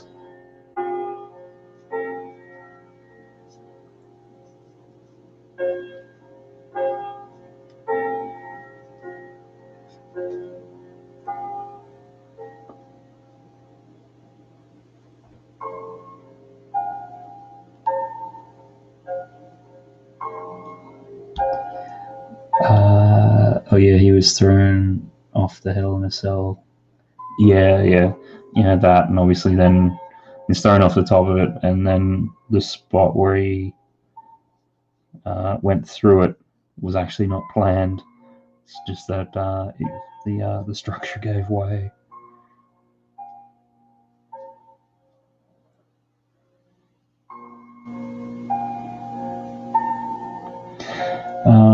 I mean, I'm so bored of lockdown. Do you have any suggestions for things to do? Keep you busy, preferably not a screen. Yeah, I mean, there's the obvious one of if you're into Lego, something with that. Obviously, drawing, sketching, anything sort of creative like that.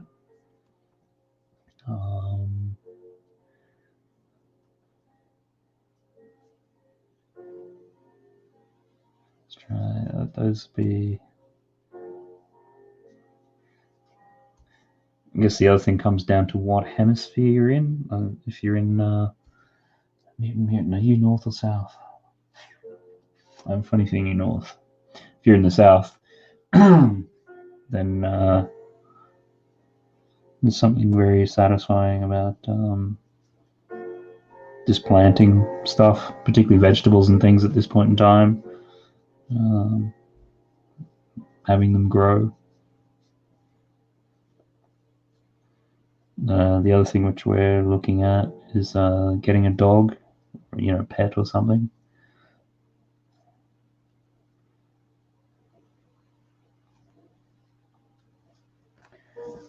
Louis Burnt Ear, so many fun memories staying up late to watch Raw or WrestleMania. Yeah.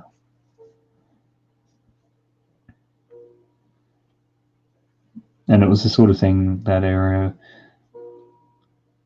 you actually got the sense that stuff was happening. Like, having a title change or whatever was a very realistic sort of thing. And it happened so much, like a lot of those title reigns were, short, 30, 40 days sort of seemed to be the average.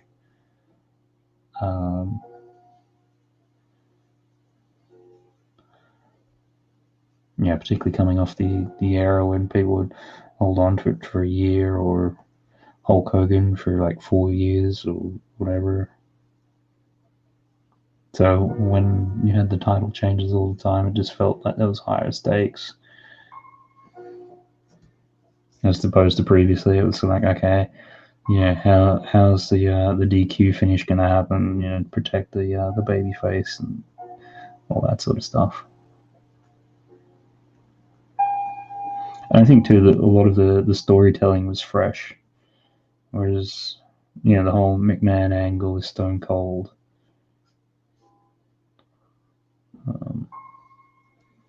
Whereas now a lot of the ones that they do, it's like, okay, which version of this are you now recycling?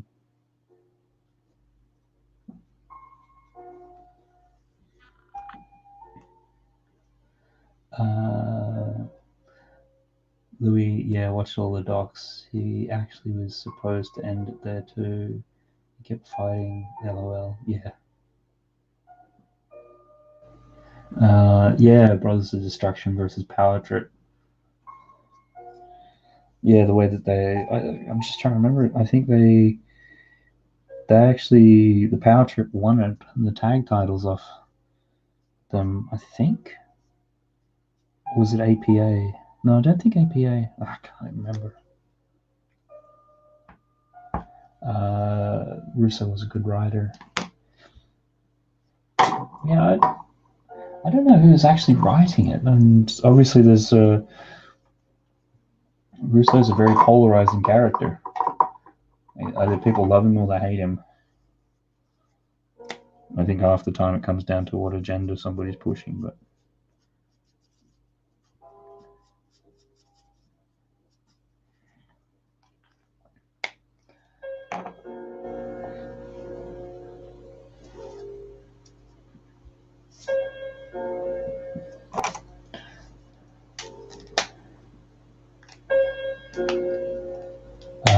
Backlash, I think. Because I always thought too when Triple H tore his quad off the bone, it was against the Brothers of Destruction. But I thought I saw something the other day. It was actually against Chris Jericho and somebody. Maybe it's that Mandela effect. You just remember things in a certain way because you want to. Was it the Dudleys? Yeah, it could have been.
And then hello to Marley Min. Great to have you along. I hope that you're having a good morning. And the topic today is fire. Thinking about it more in terms of, originally it was like fireworks because we had bonfire night, Guy Fawkes night during the week.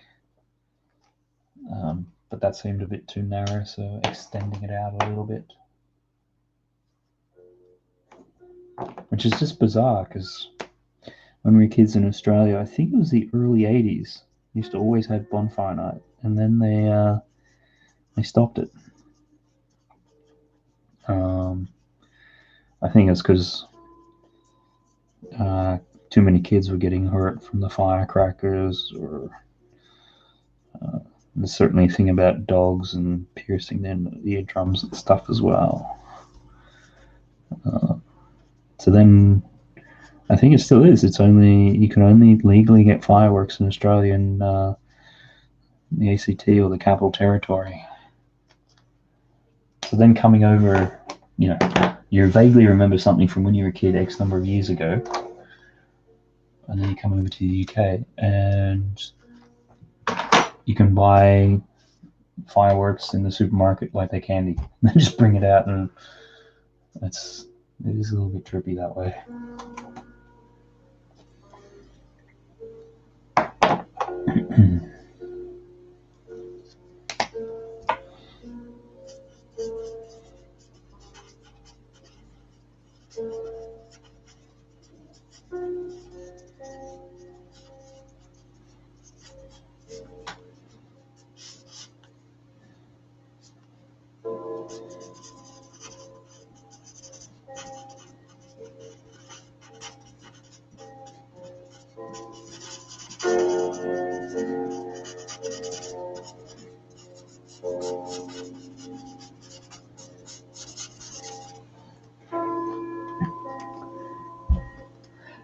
great firework nights in the neighborhood. Yeah.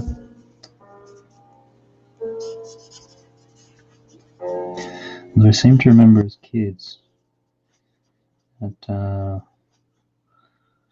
auntie and uncle's place, and somehow all of us kids managed to get a hold of, I think they used to be called jumping jacks. They're like all little tiny fireworks, all fit together. Who we got here? Big Awoo. Great to see you in. It's been a while. Hello. Welcome along. Louis, yep, I'm Australian. Australian in the UK. Technically, I'm British now, but I have 2 passports, and at the moment can't use either one of them because nobody's going anywhere. So yeah, the jumping jacks, the ones that you used to line up.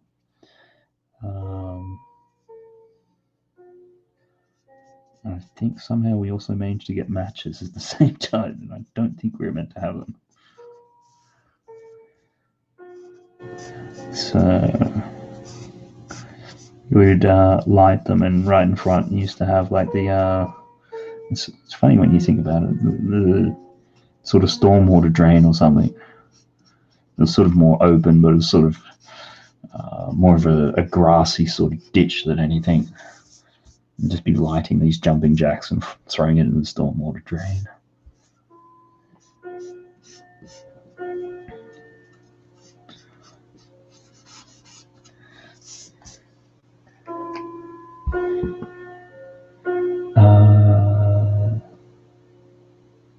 Well, I mean, I think they're Tom Thumbs.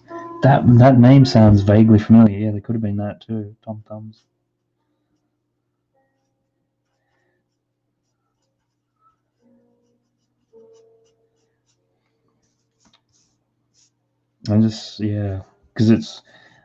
Because the north and southern hemispheres, their seasons have also flipped. November could be quite a warm night for bonfire night. So by the time you get the fire going and fireworks, it's actually really could be hot. Whereas here it's the opposite. It's really, really cold, but mostly wet. So it's like, well, I've got a big pile of wood for a bonfire and everything, but it's so wet and so soaked through. Good luck getting it started.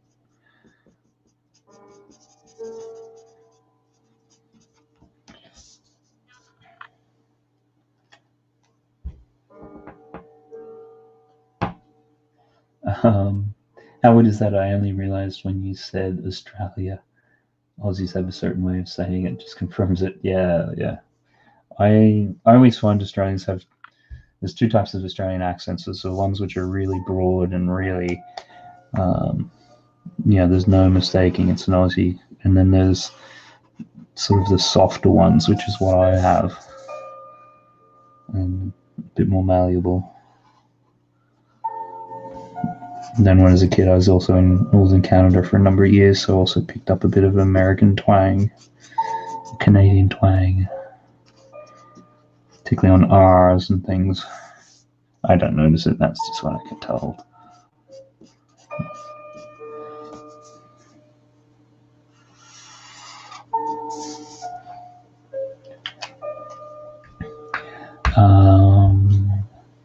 Yeah, I should just really do need to get a tan sort of color.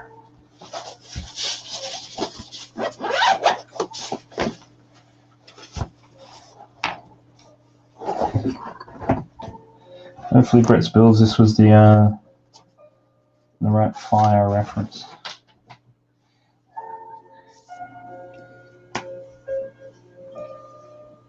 It seemed to be just coming across as fire.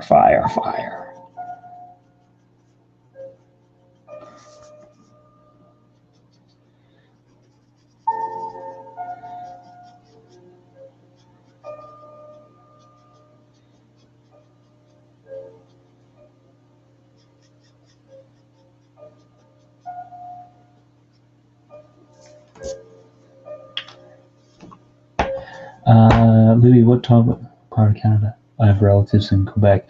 Northern Manitoba, normally. So if you put your finger in the middle of the map of Canada, you're pretty close.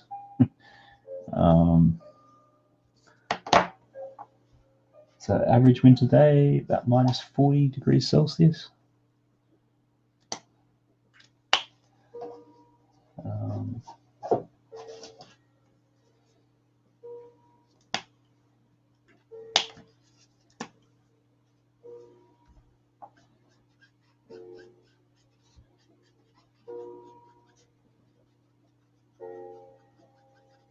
But I actually find I'd much prefer that bitter cold than the soaking, drenching rain. At least the cold you can sort of deal with and layer against and things like that. But when it's raining and you're soaked, it's much different.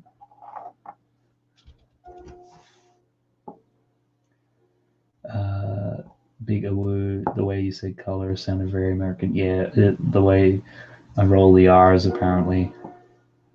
I'm an American citizen in Connecticut. Oh, cool. Yeah, there's a couple of studs, Connecticut as well, stud cities. Washington State, lived there my whole life. Cool. That's my geography.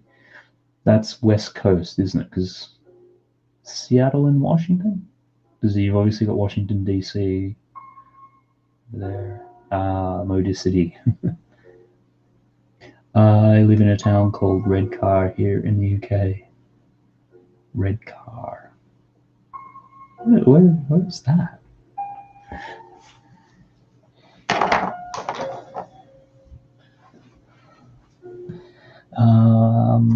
So you got Beavis there. Okay. Do I need to? Yeah. Write it in, make it a little bit more obvious.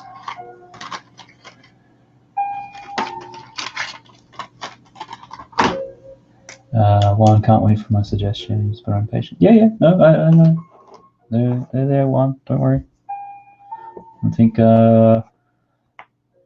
what is it? We're only up to about the 2-hour mark. Not even.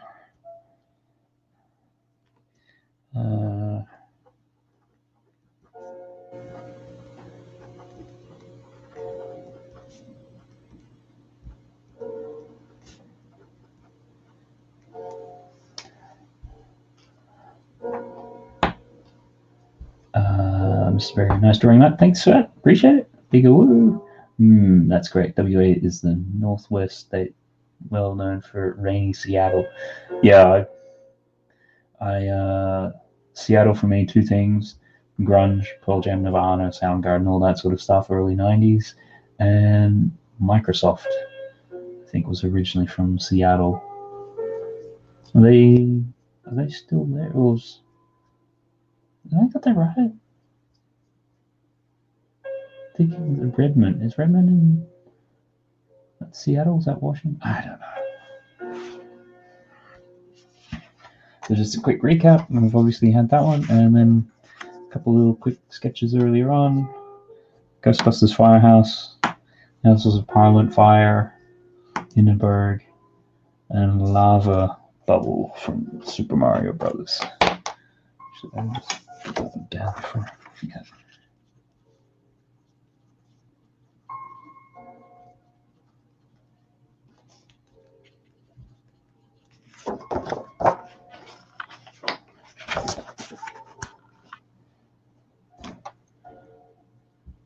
There.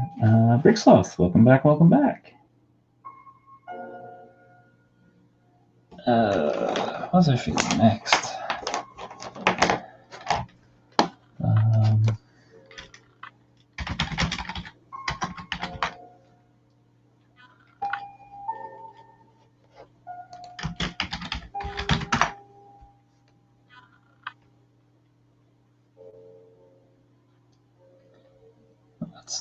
What's next?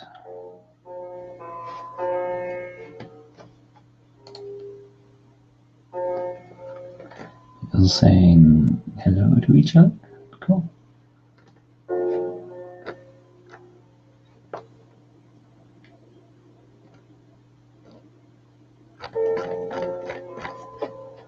I feel like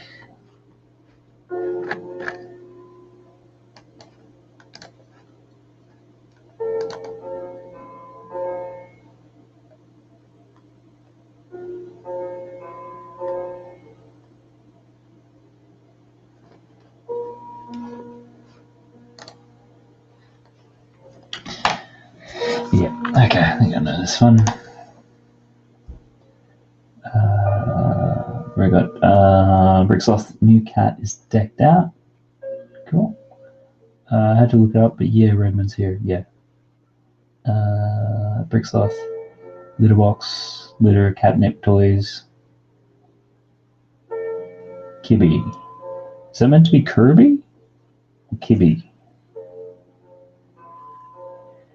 Let's go with 2001-ish Kane. Okay. I was just looking at, I think it's like 1997. Let's see if we can get something a little bit more.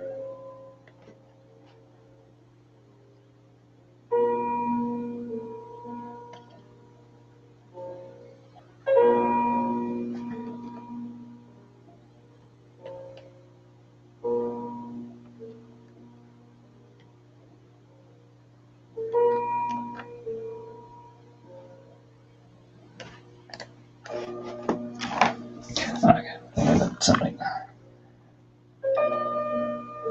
No, just a fun way to say kitty here. Okay, kitty. Okay, cool.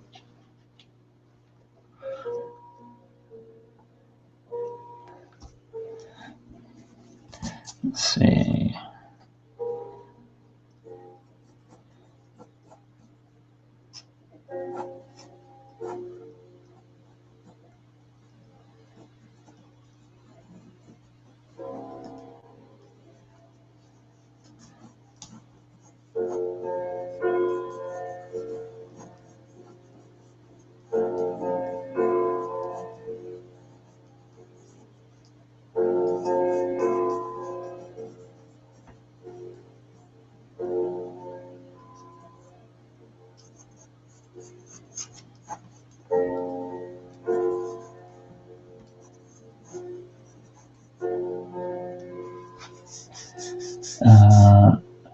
Like with the vest, I think.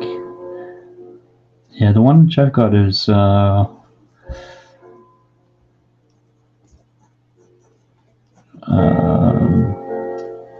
it's the easiest way to show is the drawer. I just can't quite. It's kind of got little cutout flame bits on his chest, sort of thing.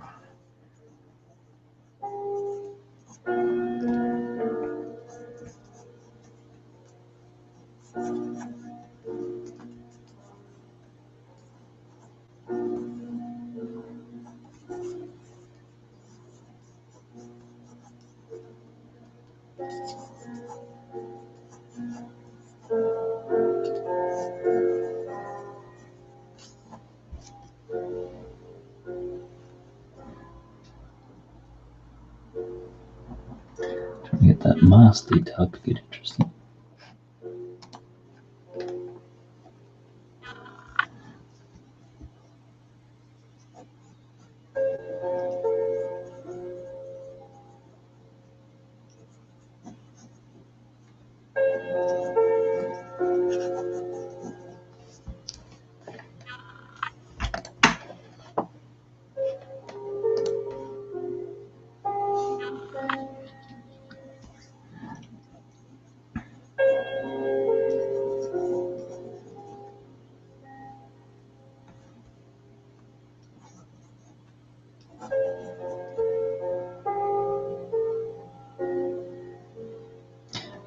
Louis, that's the one, yep. Bricksloth, Louis, have you voted for the mayor of Sloth City yet? And who are the contenders for the mayor of Sloth City?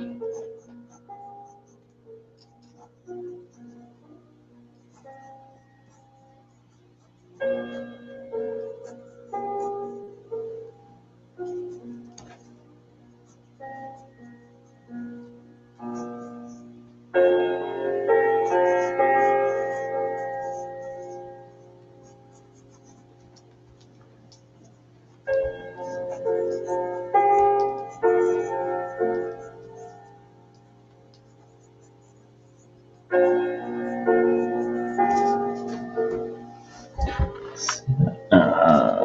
yet.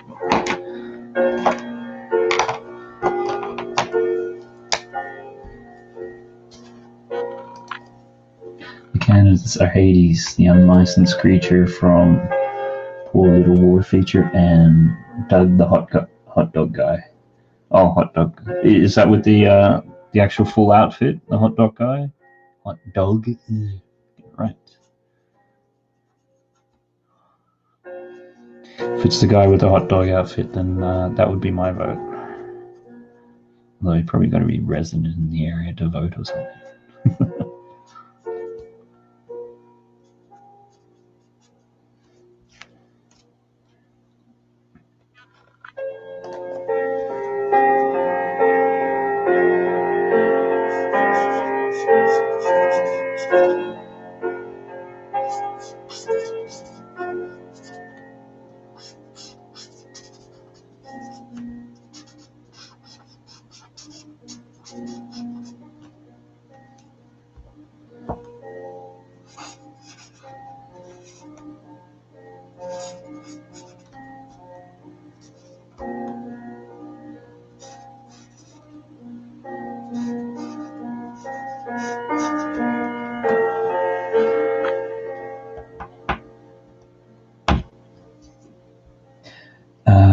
Louis, no, I haven't. Still need to watch a load of your videos. I think I'll go with hot dog guy.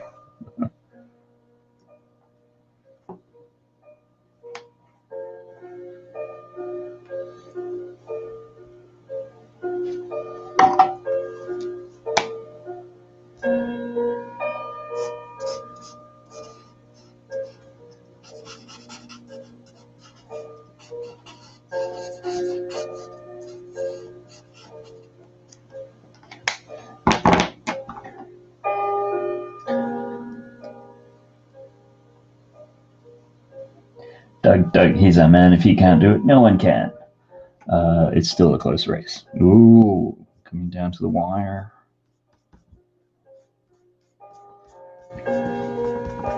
Anyone about to mount some legal challenges? Get the voting cards stopped, restarted?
It's still a close race. I honestly don't know who is winning at the moment.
Looking amazing. Thanks for that.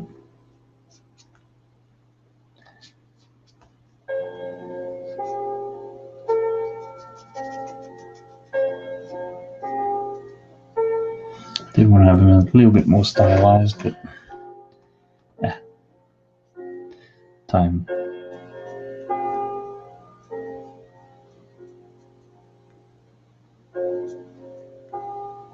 Though that was my other thought of doing a comic book character stream, but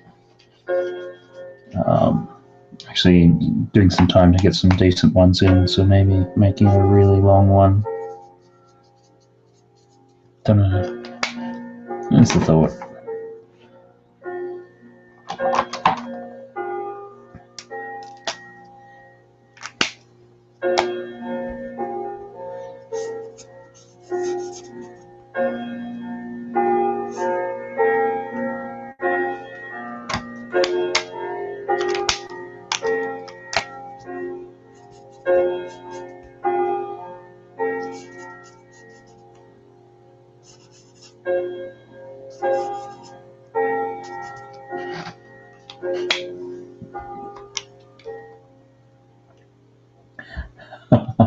That actually looks like the image I had in my head.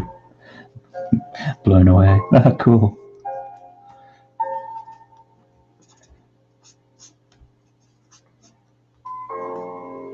Yeah, somehow I didn't think you were going to go for a corporate cane or something like that.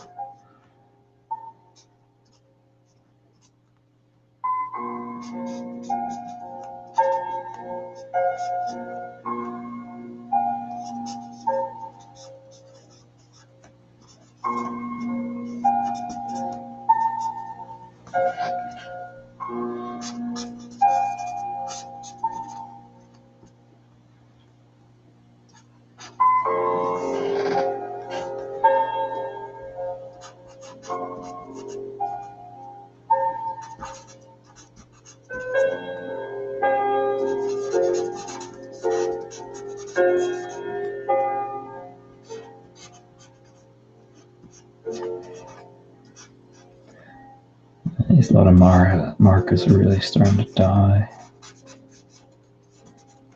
I suppose, what's this? Stream 14, plus a couple others. I suppose they've done a bit of mileage. It's just when they're so expensive, you want to make sure that they get used.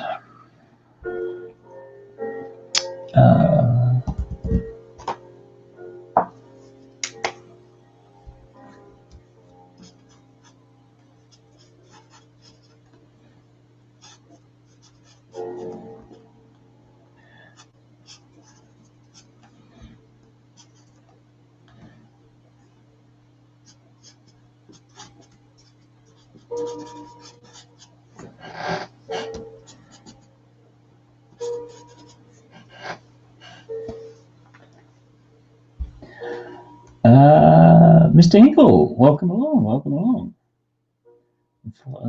Didn't get a chance to make your stream the other day. Saw the summary image that you put up on Instagram. How did the politics stream go? Really curious.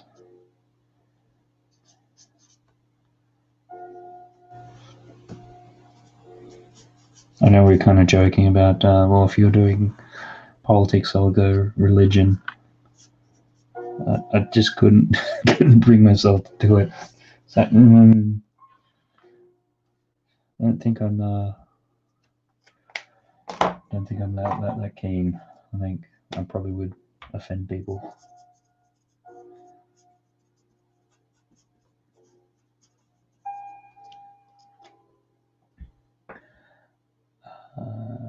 And Beavis, yeah.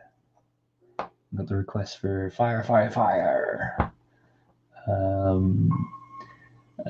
Louis, I used to have the figure. I think it's my favorite version. He was awesome. Yeah. Bricks lost, I ordered a street sweeper for my streets. Excitement.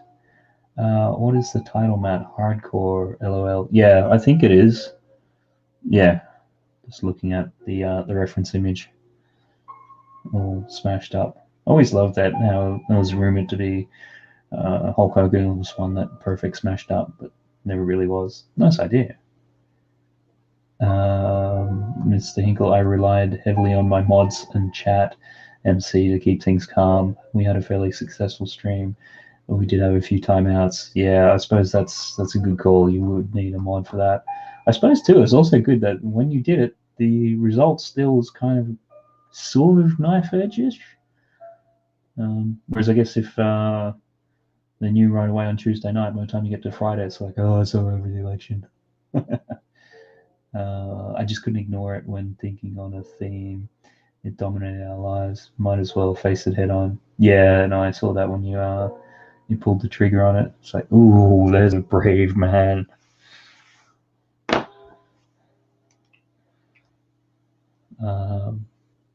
As always, if people enjoy this and you can't get enough of these sorts of streams, Kevin does one, I think it's 10 a.m. Friday morning Eastern time. Definitely check his out as well.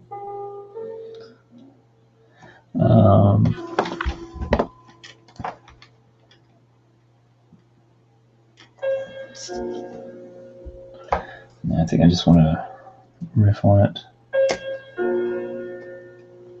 Yeah, we expected it to be a whole week, so I figured it would still be in play. Good call then. Exact image in my head, super real, looking to. Glad I did, but yes, the most nerve-wracking one so far.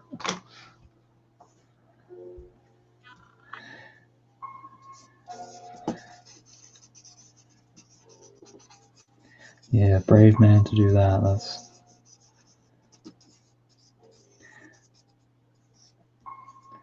I think it was sort of hinting at a little bit. It's used to be always two things you didn't talk about: religion and politics. And then it came to the UK, and particularly when you're dealing with trades and site and things like that, a lot of subcontractors are like, nope, the most important thing is you don't talk about the football. So I think people can get a little too carried away with that.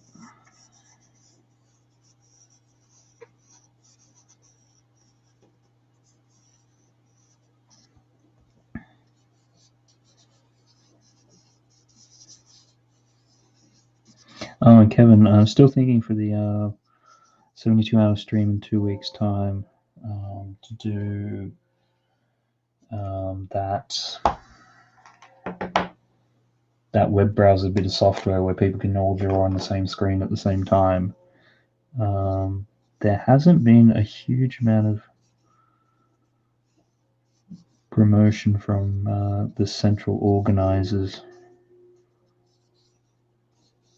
about the stream in general. So I'm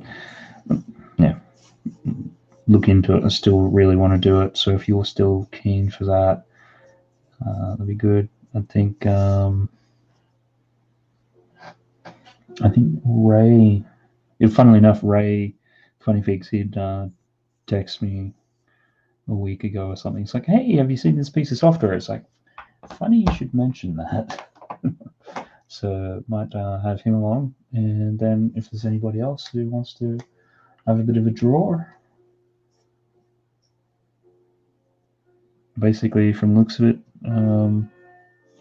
if you have a web browser, be able to log into a link, and everyone does it, and everyone's sort of like drawing on the same digital canvas.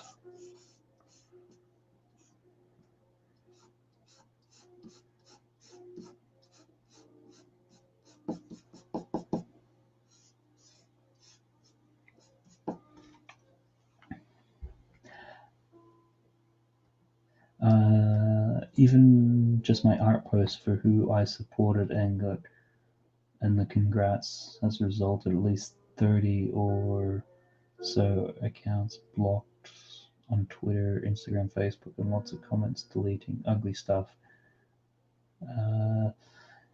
Yeah, I'm on board. I need to lock in the date and time in my calendar. I keep forgetting. Yeah, I think my slot was it 4 p.m.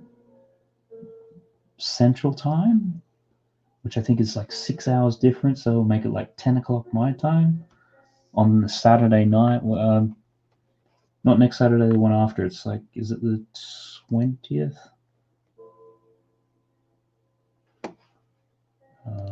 Yeah, I'll have to get it back exactly.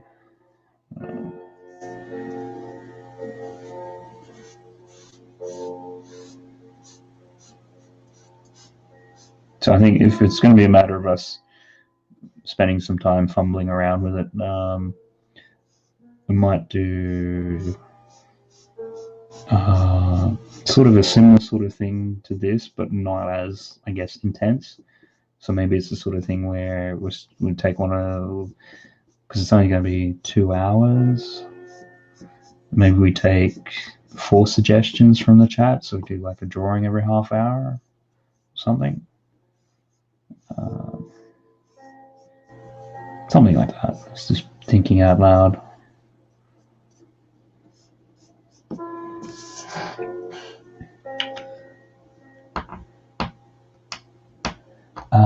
Talking about draw pile or whiteboard. No, it's the guys. It's done by Bobby Chu, who's the main guy at Schoolism. It's only something new that they're sort of trying out. I think it's like a 30-day freebie. So it's kind of like I want to think it's Magma.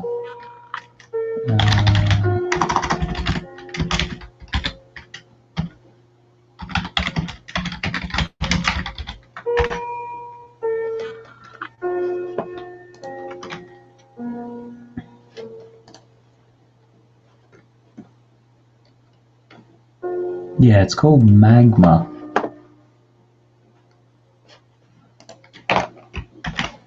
Let's put it in the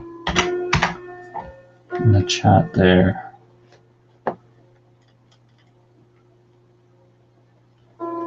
So he also does.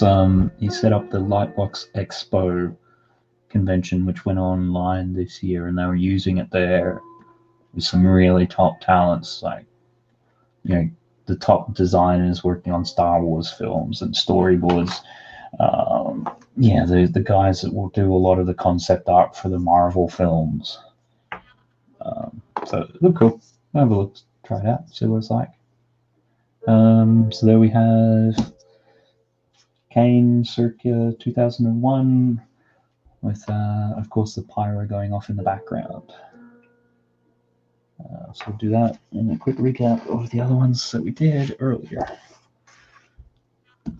Ghostbusters Firehouse, Houses of Parliament Burning, Hindenburg, and Lava Bubble.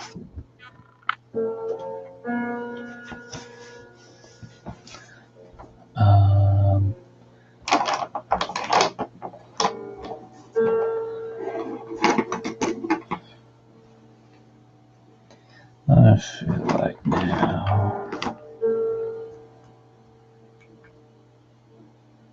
it's interesting doing it on this smaller format and just it feels a bit looser.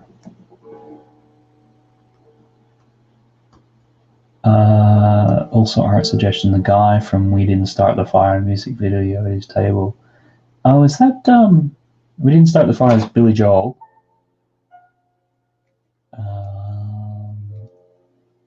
I have to go back and watch the video. Is it Billy Joel sitting at the table, or is it somebody else? Excellent coloring on those, very vibrant. Thanks, Zach. It was interesting getting your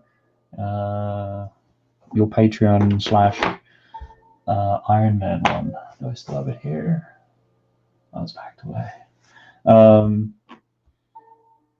Looking at the Iron Man one that you did and the one which I did for the stream we did, I guess it's a month or so back now, and just seeing the red that you were using it's a deeper, richer red, and things. I might have to bug you at some stage and see if I can get a list of your Copic markers that you like to use. If that's okay. Well done, Matt. Looking fantastic. Thank you for bringing back some brilliant memories. You're welcome. That's cool. Yeah, something about the old school WWE stuff, or WWF. I grew up in the time of Hulk Hogan and Ultimate Warrior, so nostalgia for me is WrestleMania 6. Still remember that one. Going into that match, you just thought, okay, this is going to be a DQ finish, and the surprise when Warrior won it clean, it's like, what? Okay, yeah, Hogan kicked out close, just slightly after 3 to protect himself, but yeah, that was huge at the time. Remember school the next day.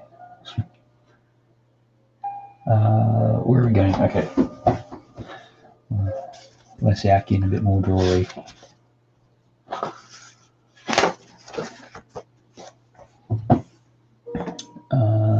So what was that? Big. You were, and yeah, one. I know. I haven't forgotten. It's coming.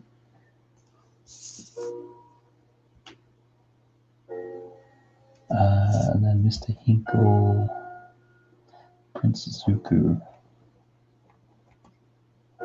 I must get onto your Patreon and make those suggestions for your 5-hour draw stream. I was having a think about it the other day. I don't think in any of the streams I've been in on yours, you've drawn one of my suggestions. So it's just like,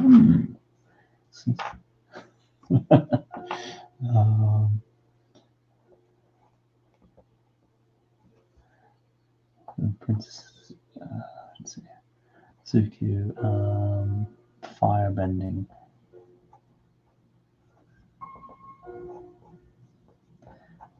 Last airbender.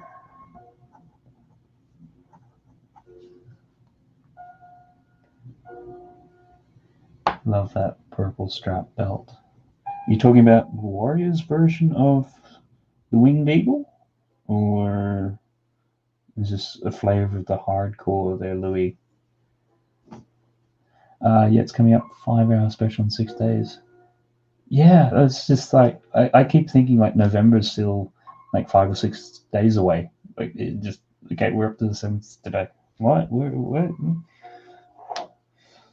We're getting close to the end of the year. I don't know, I was thinking probably do the stream Boxing Day. And then I was thinking of doing one at some stage towards the end of the year, so like 2020 recap or something. But then it's almost like, given the year that we had, do we really need a recap on it?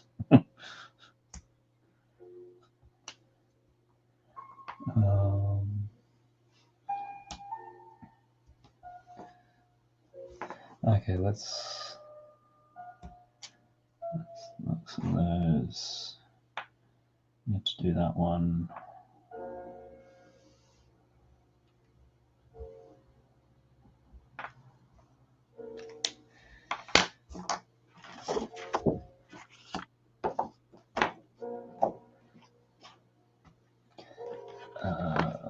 Let's see now.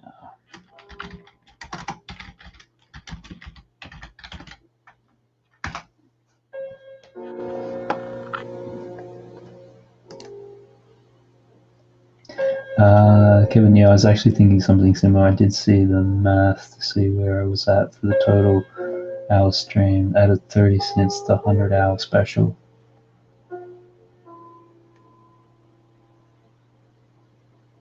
I don't count the multiplayer ones in that equation. Okay. Yeah, it was. So I guess if I'm averaging 5 and this is 14, average it down 50. I've probably done, 60 hours worth. That be including the multiplayer. I think I'd be including my multiplayer that you were on, but not the other one.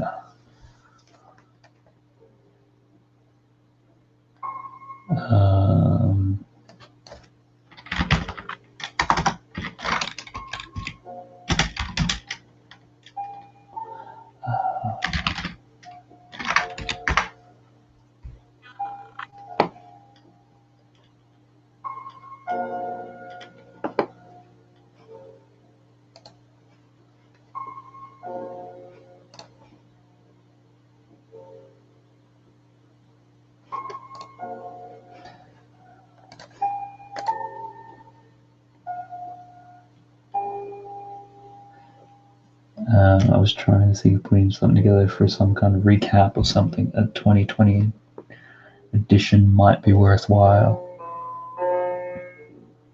Yeah.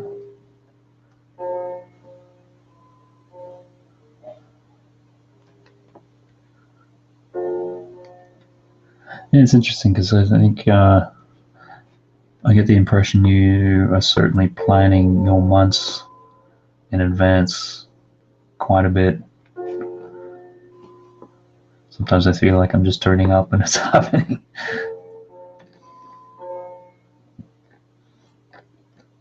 Okay, we're looking for a toasty Anakin.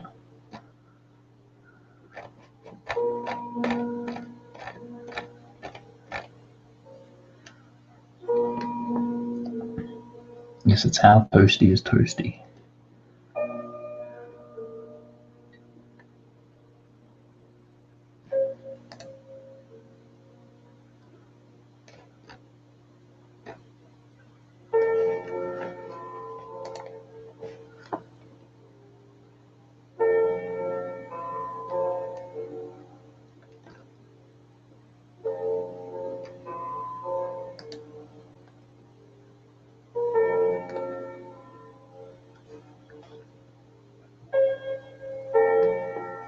And Mr. Barry saying hello.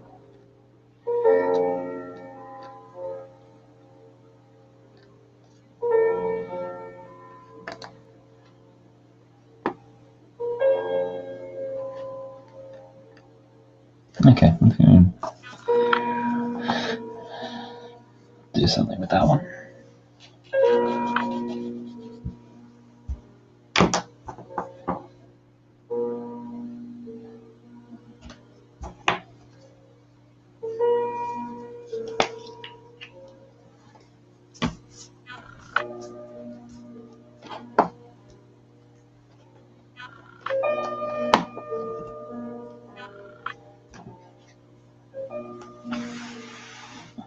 So it obviously goes without saying, I do a Christmas one in the run up to Christmas. Are you going to be, Kevin, because Christmas falls on a Friday, are you actually going to be doing yours on a Friday? And Bricks, who's playing the piano? The piano is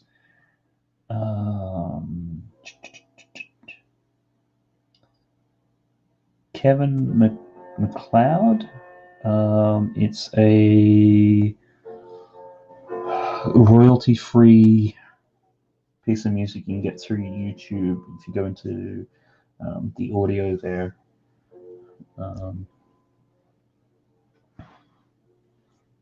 Yeah, because usually on these streams and things, if you use copyrighted music, they do all sorts of weird stuff. So it's just easier to do the copyright-free stuff, which means you are quite limited.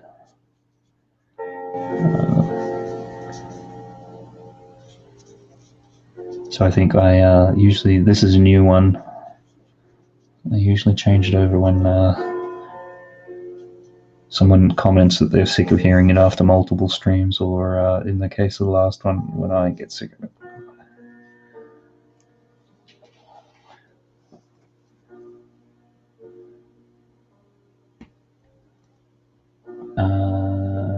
Kevin Negative won't do Christmas and probably don't do New Year's, but I'll still be hosting a stream on the day after Thanksgiving. It's a multiplayer one too. Okay, cool. Mr. Berry, my birthday is 22nd. It's funny. Funny you should mention birthdays. I think, again, watching one of your old ones or talking with you, Kevin, used to get a lot of people saying birthdays and that. I had my first one, I think, last week. So I did a quick little cake drawing. So, Mr. Barry, if you come back around 21st, you mentioned that? Maybe you'll get a quick little cake drawing or something.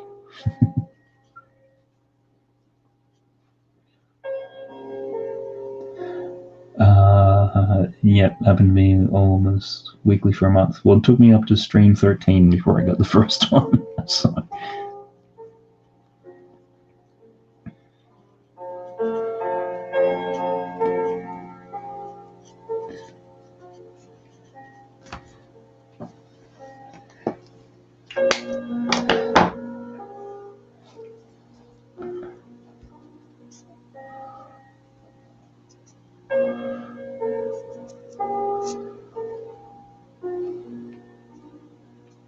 I sometimes think the flavor of our streams, I mean, obviously we're different artists.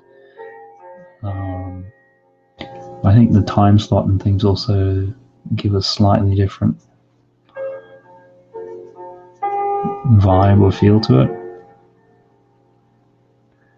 I think because yours is like during office hours, during the week. That's a particular type of energy, whereas mine being a Saturday night, I think people just chilling, background music.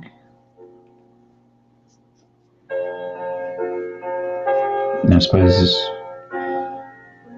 for everyone to watch yours, it's digestible, whereas 5 hours.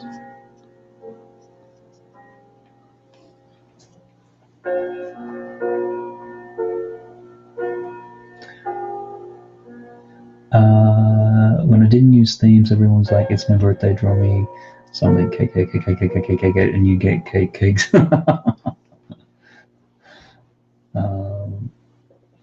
Brickshis saying hello, nice drawing, thanks for that, Mr. Barry. And yeah, it's interesting because, as I always say, Picasso, good artist borrow, great artist steal. I think ever since you started doing themes and things like that, I think I started after you'd implemented that as such. And I don't know, I just, even with something which is like loose like fire, it just feels it gives the stream a bit of direction.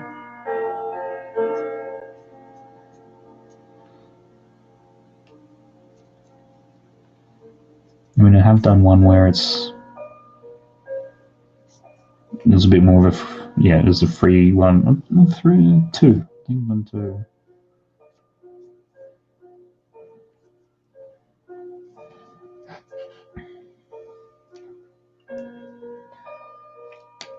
So I do kind of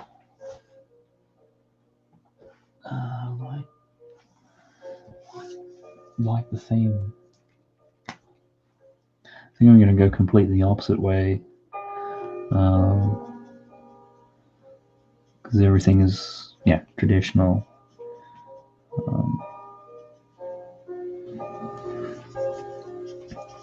Do one as a bit of a special one coming up where I actually do digital.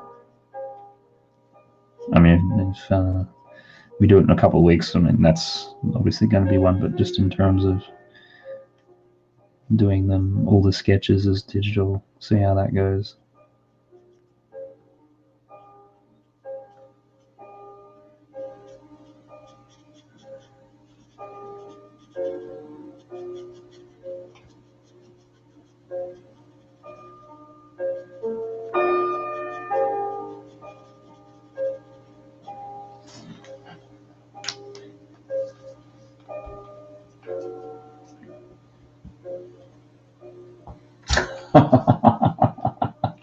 I love that.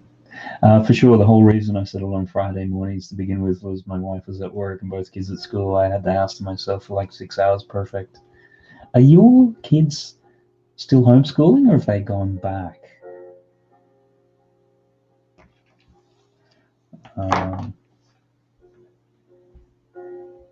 Rick's lost those out stacking wood. I'm ready for a break. Cool. We have a wood pile on the porch, nearly as tall as me. If there's a blizzard, we're all set. Yeah.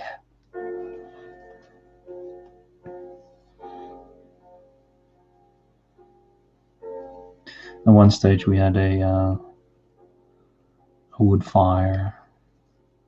fireplace, and that was the main heating for the house.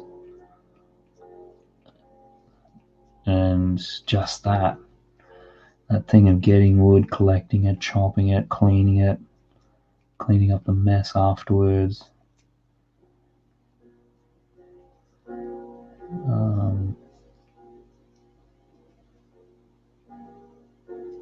So now whenever I see a wood fireplace or something like that, and I was like, oh, it's so romantic, this, that, and the other. It's like, no, it's so much work. This is like, oh, no, get it away, get it away.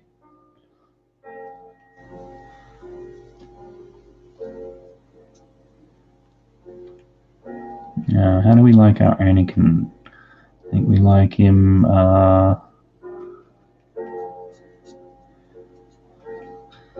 without too many appendages. Chop off the arms and legs.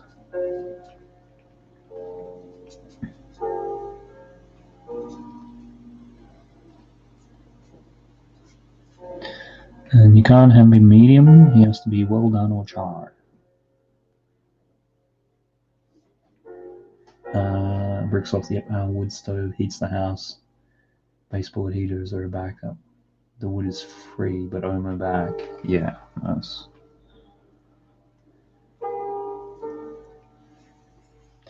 Yeah, I know,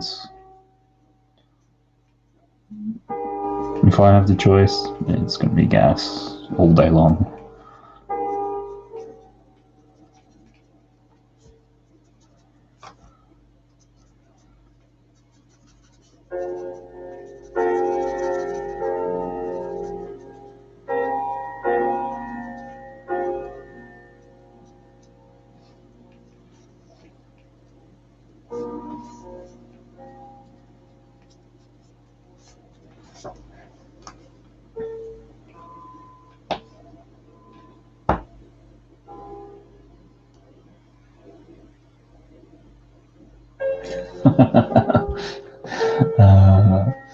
Mr. Hinkle, how do we like him? Insert sand joke about him being coarse, rough, and everywhere.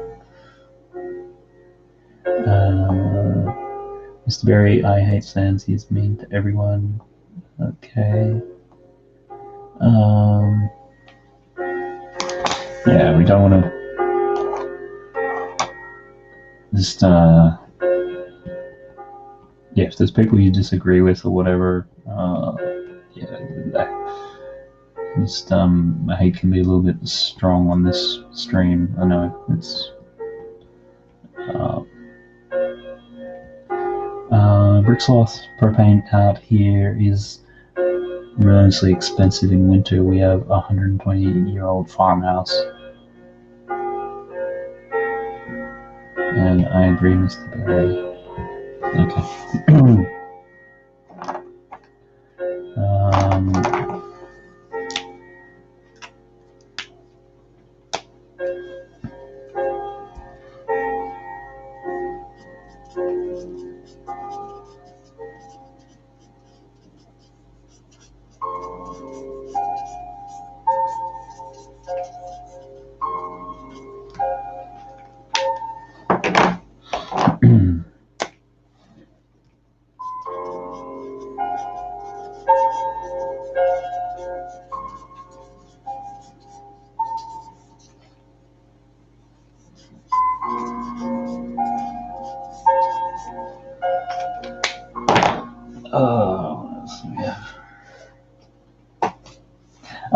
Very solid house, but it's not insulated, just lath and plaster.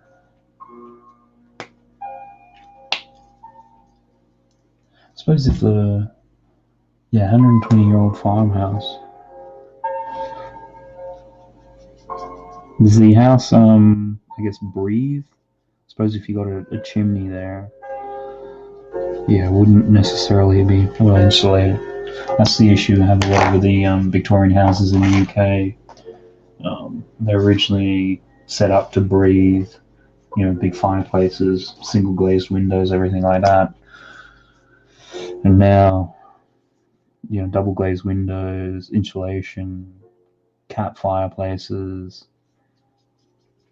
and they don't breathe. So you get, if you don't open windows and doors and things for like hours at a day, you get really bad condensation build up, which then leads to mold and all that good stuff.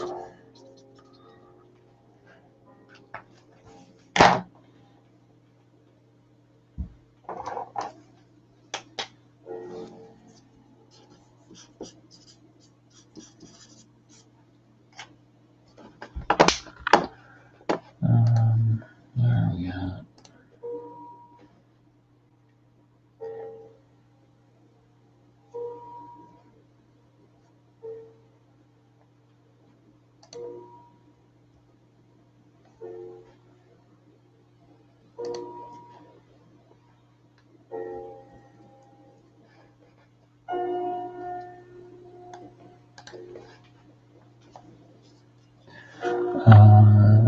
Where's our suggestions? They're coming.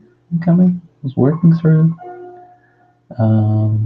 Bricksloth, yeah, half the windows in the house are single glaze. Some are probably original. Yeah. What's the shape of your window? I know that. What I mean by that is if you have a window right there. Let's just say that's your window pane. Do you have it like subdivided up with glass? Maybe it's even smaller, where it's like set. Because I know in Australia, the buildings in the late 1800s, you could date them within about 10 years based upon the number of panes they had in them. Because at that stage it was difficult to make larger glass panes, so a lot of the older style windows would have like lots of little smaller ones because that was as big as what they could make them. And then as time went on, they could make the glass bigger and bigger. There's a lot of older homes in Connecticut. Yeah.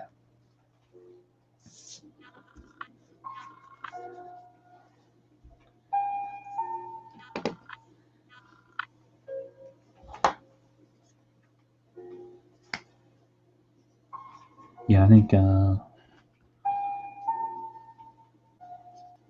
it's Todd Sidious. His family's really from there in that area. And I can't remember if I saw it on his Instagram or sent me pictures of some of the details from properties around there. It looks amazing. Some of the masonry and the stonework and things like that. The different arches and doorways and things. Some of the windows have full pane up and down. A few have little panes. Yeah, it might be an Australian thing, but if it's got the really big panes, like single panes and things like that, depends upon what the glass manufacturing is like in the area, then they might not be original. But if it's a lot of these small little ones, potentially they could be originals.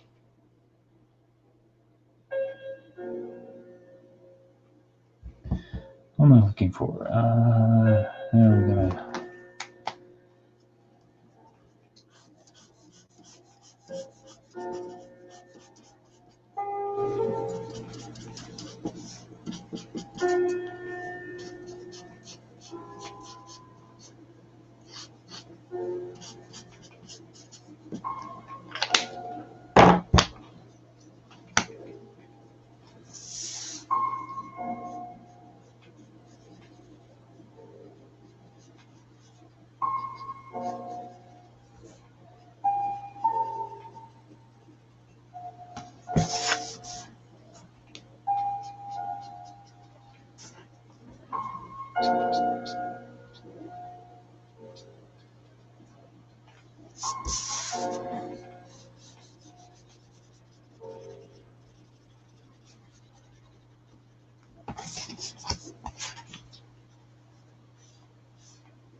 The house is an architecture. It's just old, solid, undistinguished, with a dozen or so rooms opening off each other.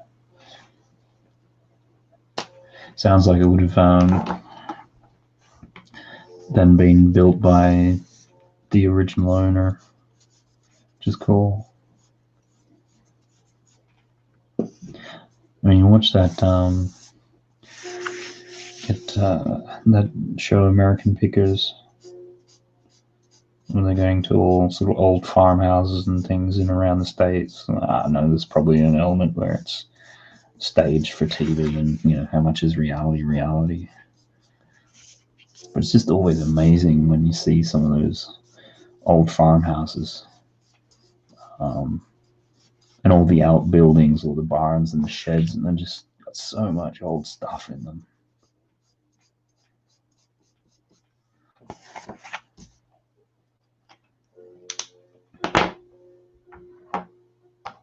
Because yeah, I mean, obviously, if the house stays in the family for multiple generations, people don't really end up moving and clearing stuff out.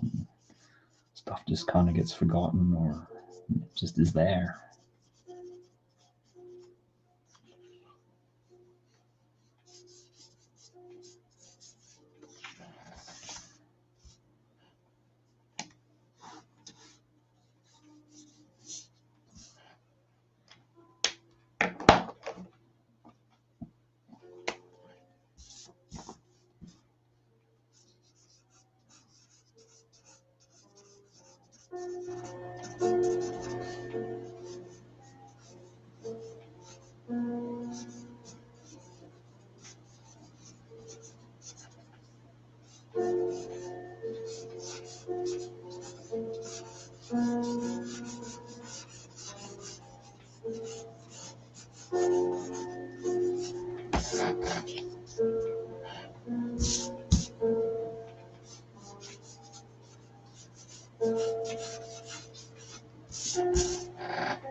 Okay, I think that's good for that one. So that's very charred and toasty Anakin Skywalker with Palpatine.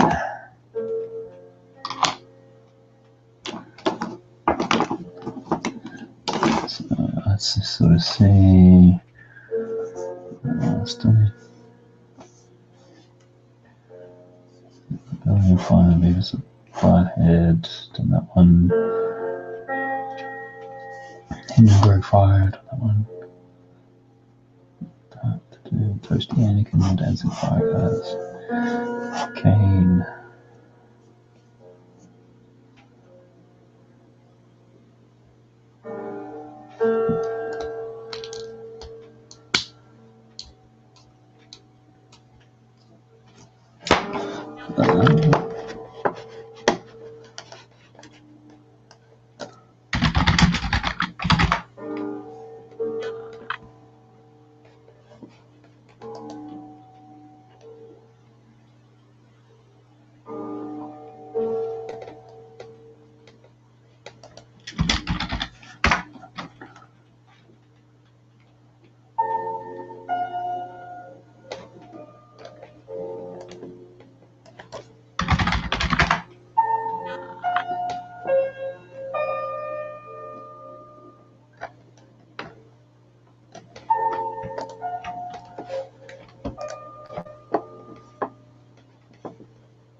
Okay, let's have the next one.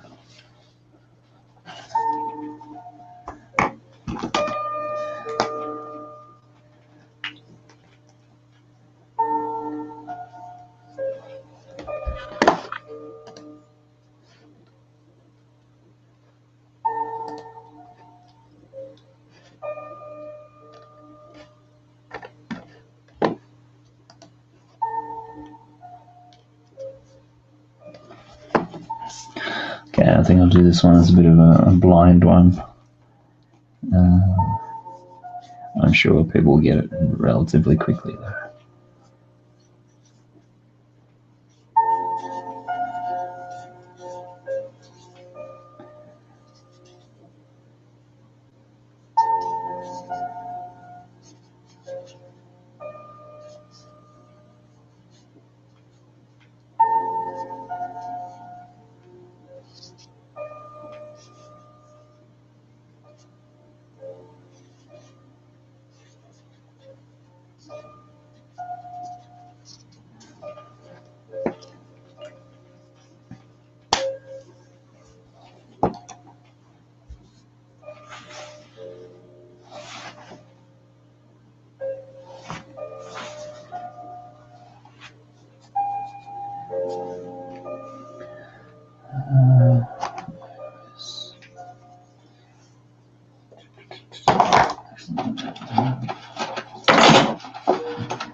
Just had to make sure I had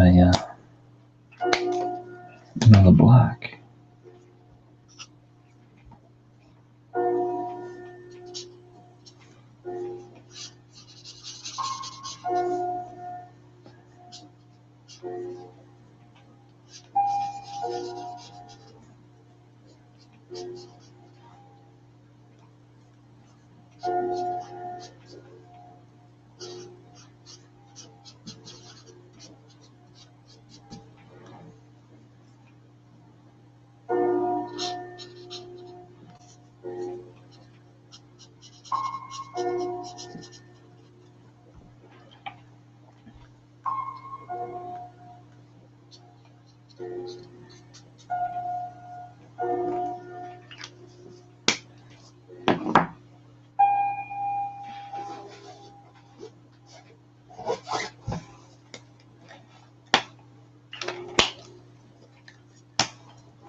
Dark.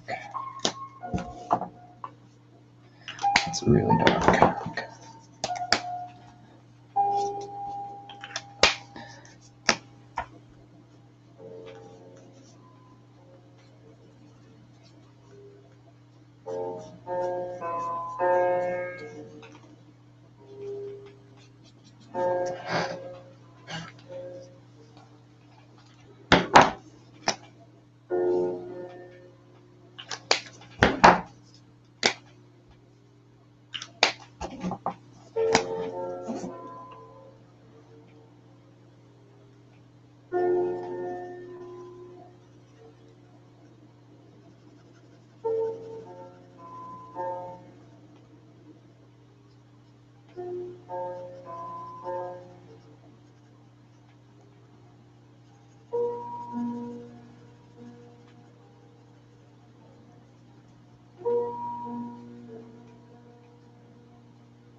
Mr. Berry, bye everyone. Great stream up. Thanks very much for popping along. Good to have you in. I hope you have a good evening, good morning, good day, wherever you are. And we'll see you next time.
And Brett Spills nailed it, Ghost Rider.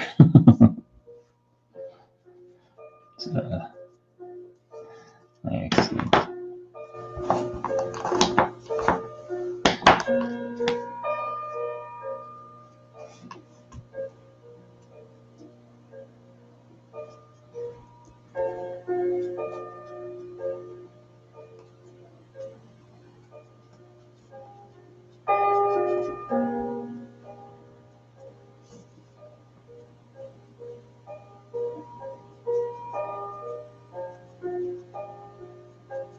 What's his look called? Is it the Penitent Stare or something?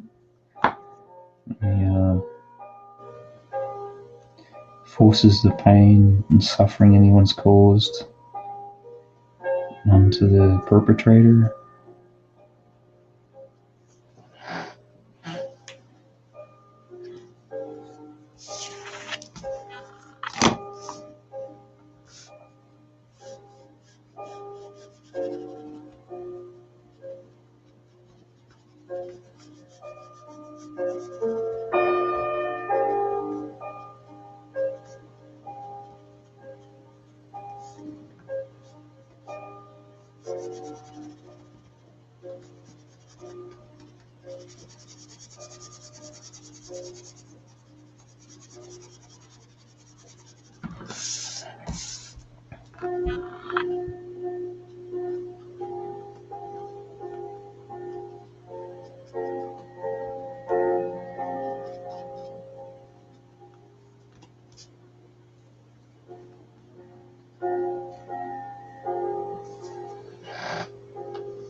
Got the head spot on. Ah, excellent.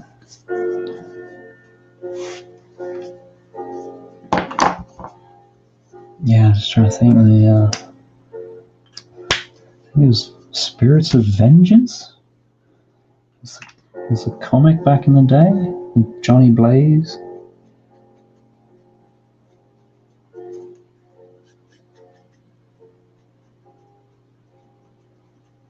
I think I really only got into the first half dozen issues. And then they went, is it Morbius the Vampire Hunter or something? Or he's a vampire? I don't know.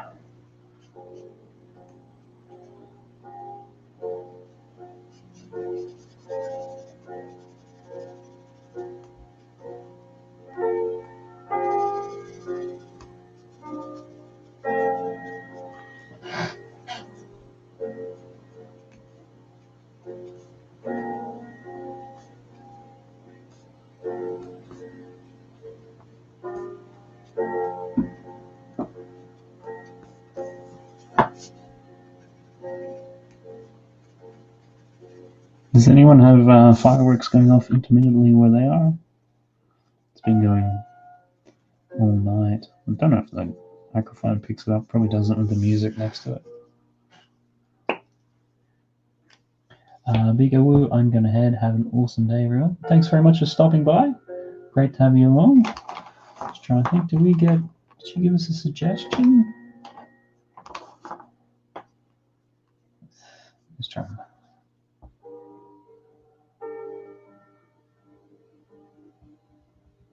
I thought you did. I'm not sure I've got it down.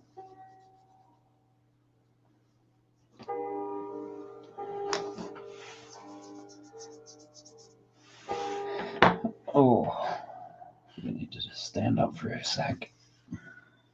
So how's that? Focusing, just trying to. So Ghost Rider, and then Crispy Bacon, Anakin Skywalker, and Palpatine.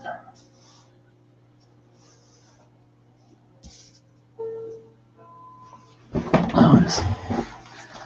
Oh, I get so into it, I didn't realise. What's that? We've been going for a bit over 3 hours.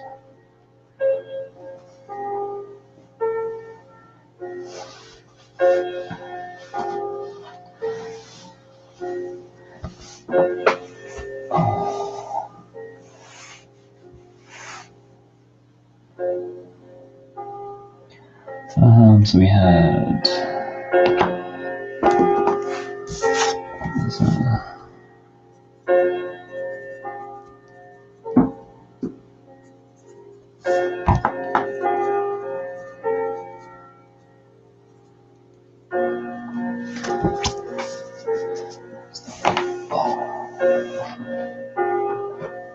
a bit of the munchies.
Okay, on to the next one.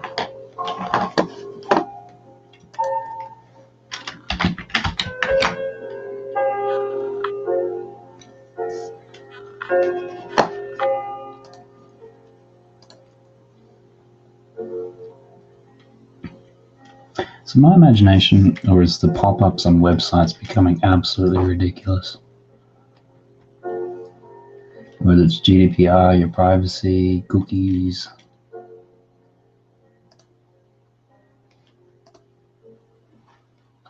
Somebody was talking about the other day, there's a plugin or an app to block them all. I wonder if they look into it. Yep, one, you might be right there. Just see what I want to start with next.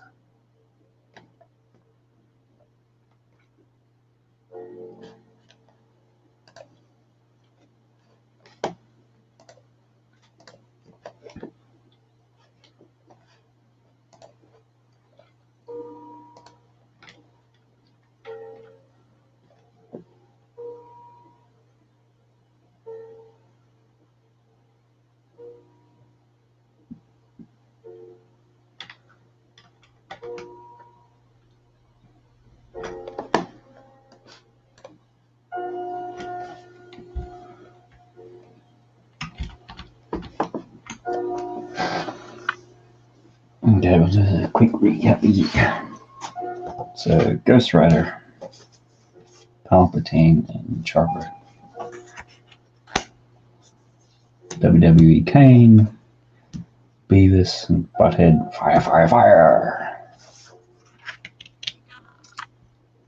Lava Bubble, Hindenburg, Houses of Parliament burning, and Ghostbuster Firehouse.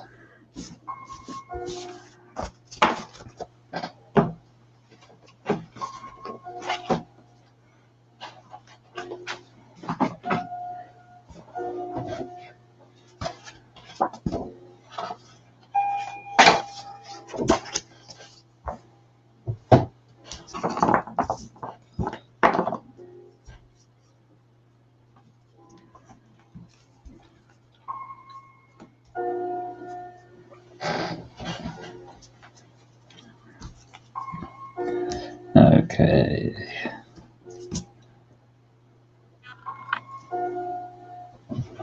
Let's do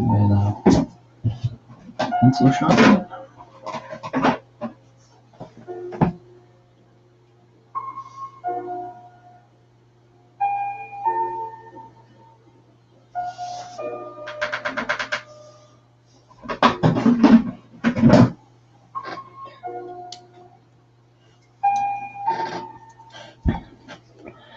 Okay.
Yeah, no, and just roughing in sort of two characters with this one, so I know can't really see it, and I'll get onto something inks in a second.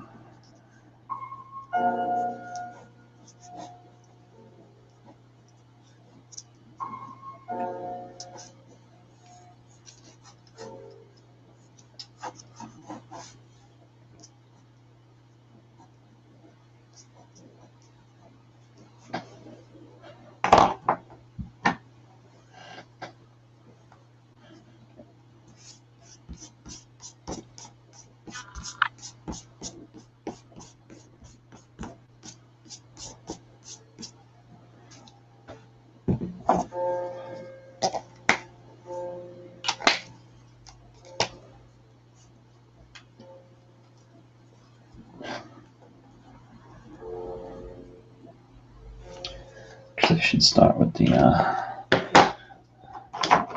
Phoenix.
Okay, so that's in play.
Mr. Solid Brick Builder, you're back. All looking nice and relaxing around here. Yep. Just been trying to find off the goes bomb crane. Is that a typo? Is that meant to be something Lego Bam crane or boom?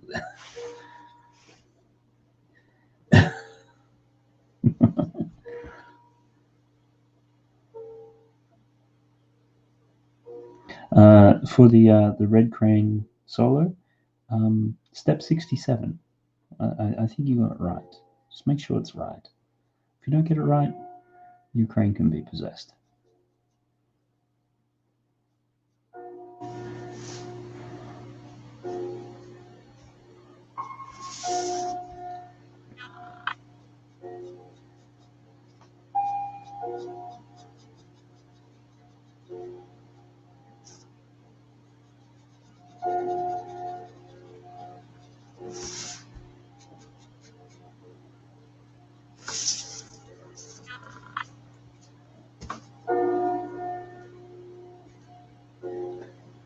I was meant to say I'm still building that crane. I hope it's right. Damn 67. Yeah. The collar piece on 67 is missing from my set. It was never provided. Which also doesn't help, but yeah. If you have a look at it, you'll see that the collar, if you're not looking carefully, which is what I didn't do, the collar looks, it can be quite easily mistaken for the 3-length Technic axle.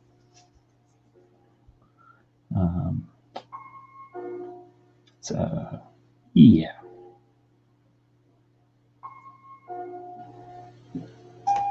Oh, and the other thing I was going to say is the crane's going to become your next sort of speed champions thing. Like it seems like a good idea to build them all together, but you get to the end of it, it's like, oh, I don't want to do that anytime soon.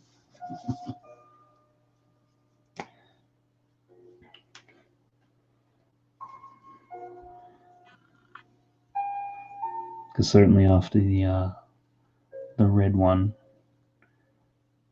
the red crane, the last thing I would want to be building is a crane. Not because it's bad, it's just, I don't know, variety.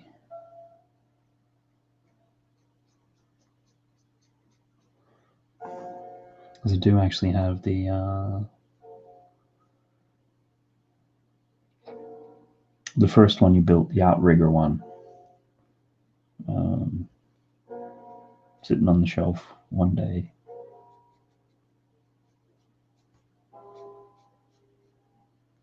So I did look at the second one that you built, like with all the wheels and that. But let's see if I can find it. I think it's 42009.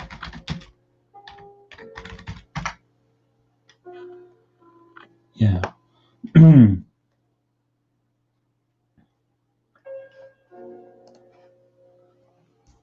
There's a crane which came out. Actually, when did that come out? I want to say it's 3 or 4 years ago, but it feels longer.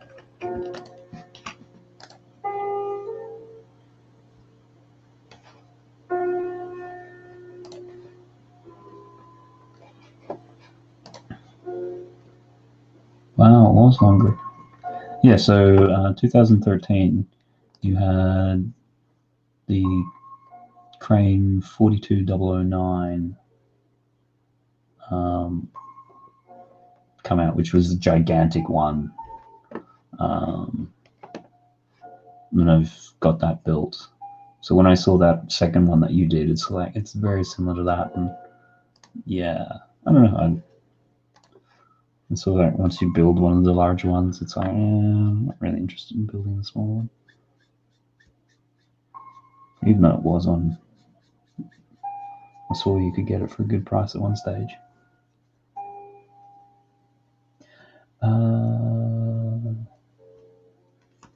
Hello, just build it. Where are we out here? Did I just miss something?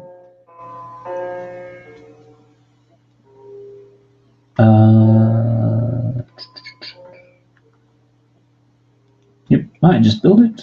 Great to see you in.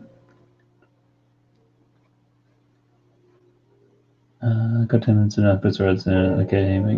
No, I mean, if you're step 67, once I put that color in, it functioned. Like what you've got is really, really tough to turn.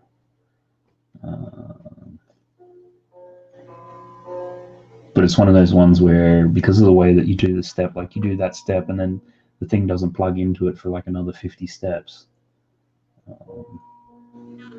That's when I was going crazy, going, wait a minute, something's not quite here, because you put that top piece in and you turn it over and it falls out. It's like, no, something's not right. I just picked these one up cheap. Yeah, you know, I'd seen the cranes that gone on sale cheap. What about drawing white things, dragons, light, red, and cartoon movies? Yep. I did a color stream, I think 2 back, which was blue. So I'm sure over the time we'll run through them all. Cartoon movies. I've got scenes from cartoons, or places from cartoons, which I think you've suggested. Dragon, red, yep, do red. And Solo, have you voted for the mayor of Sloth City? Yeah, Doug the hot dog guy, that's who you want to be voting for. So I wasn't really interested in building, but I might have to make some content. I wasn't really interested on building them like I have, but I might make some interesting content. Yeah, that's being able to just compare them and things. Sorry, Slot, not yet voting. Just build it. Any suggestions for any copyright-free music YouTube channels? I just go into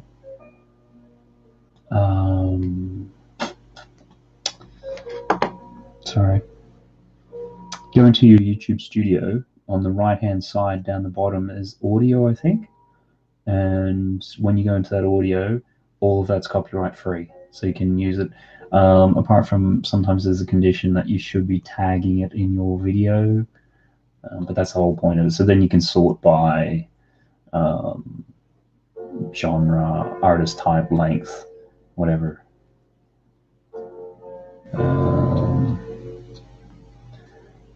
Solar Brick Builder, you're making me worried, Matt, but that is the problem with Technic. You don't know till you're at the wrong end. Yeah, as we saw last night. It's literally a bit lucky, because you get 2/3 of the way through and then realize that something's not working. Have you actually started? Where are you up to in the crane? Have you started building the actual crane? It's like the actual cab part thing itself yet? I'm curious to know. For me, that's far and away the most complicated Technic thing I've ever built. That thing, you've got gears going in every single direction. It's just never ending.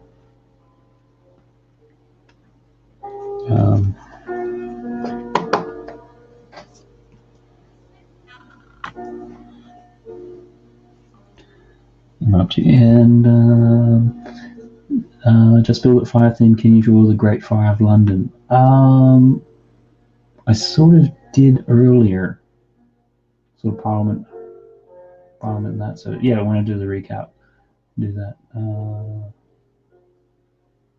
Well, and just started the boom. Oh, you're catching up. I think I'm about 2/3 of the way through the boom. Yeah, so many gears. It's just crazy that many gears.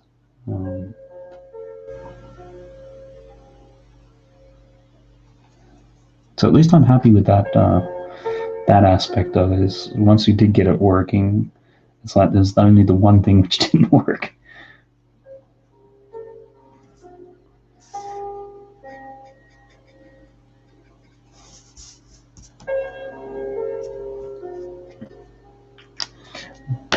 Curious with this one if I can see if I can do it. I have the other light blue. This one. If I can do this one purely with color. Is that the same? It's a true blue.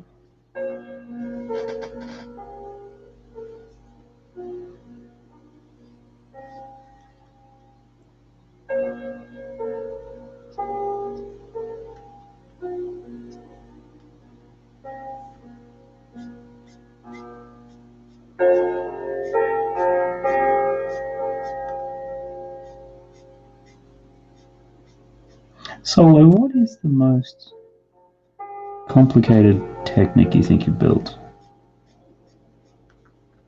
I'm just curious.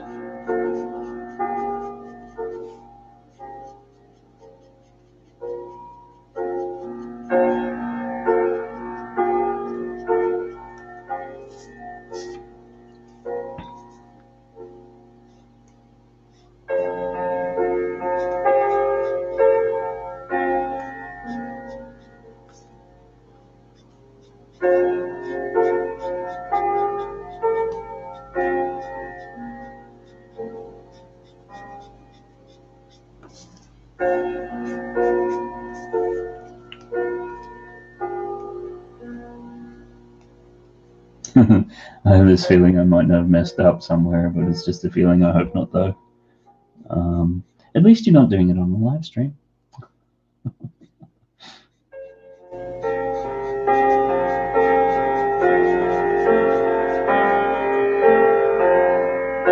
I'll find out soon enough. Yeah, once you put the boom together, you then put it onto the actual base. And then once you've done that, you can turn it on and see if it works.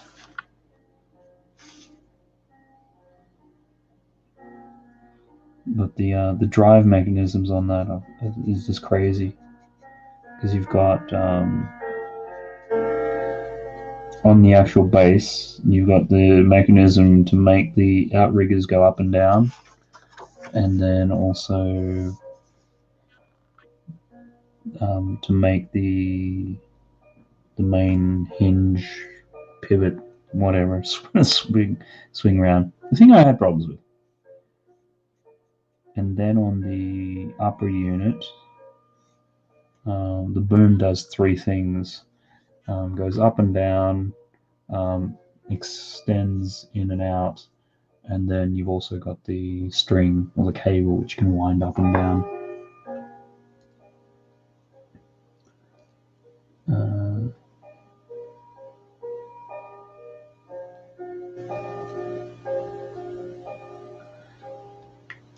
Just feel that this is a great way to kill time as I wait for the new Greg's World video where Greg and Clark from Bricks Tech go trick-or-treating. Oh, cool, yeah.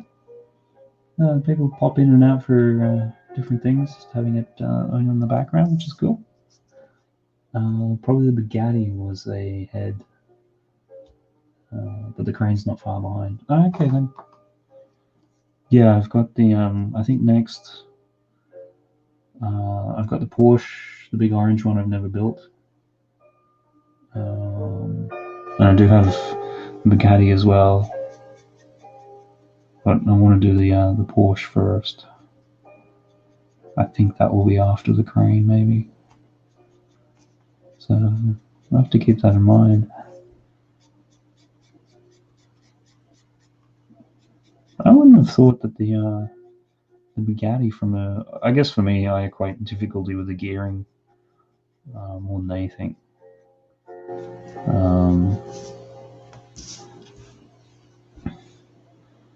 I wouldn't have thought the Bugatti had that much. I mean, you got the steering wheels.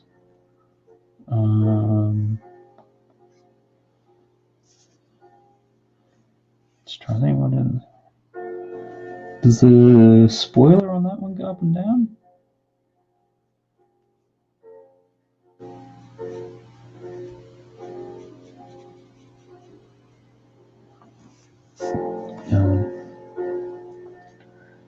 At least yours would have made an interesting helicopter. Yeah. It's just. I mean, on the other side of that, I think it really shows just how much it gets geared down. Or is it geared up? I don't know. You probably know the terminology better. I mean, you could see it was just sitting there and it was, doing that helicopter action really, really quickly. And then by the time you put all the gears in there, it just grinds it. Well, not grinds it, but yeah, it completely slows it down.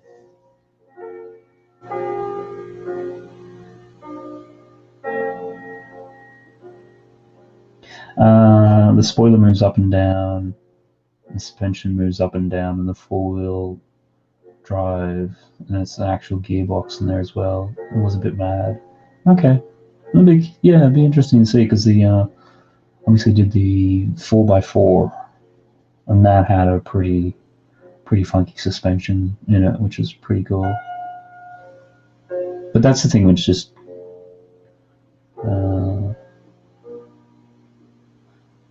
I never had the orange Porsche, but I built the RZR one. That was a fun build. Yeah, again, for me, it's the sort of thing where it's, because I know I've got the bigger Porsche, I don't know if I'm really interested in the smaller one. A bit like the crane situation. If you've got the really big one, why? I don't know.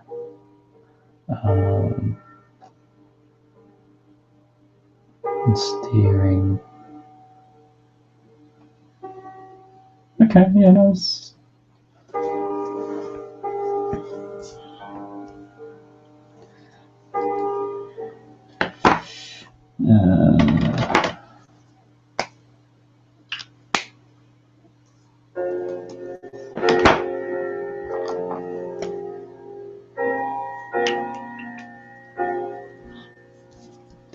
really don't want to put this black on.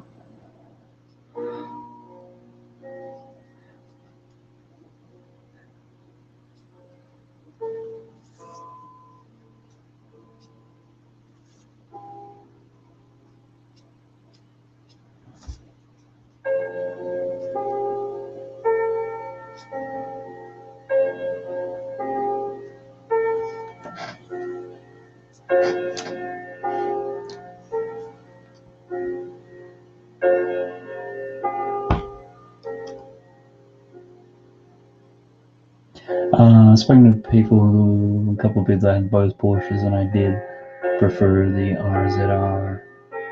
In regards to the cranes, I think it just comes down to personal taste. Yeah. I don't know, I think it's one of those things where there's just a sense of satisfaction. It probably goes on a curve. You know, you're going along, it's going up, going up, going up, going up. I think I'm doing it right, Oh, I made a mistake. Oh, God, I hate this thing. Oh, I managed to fix it. Oh, yeah, it's good.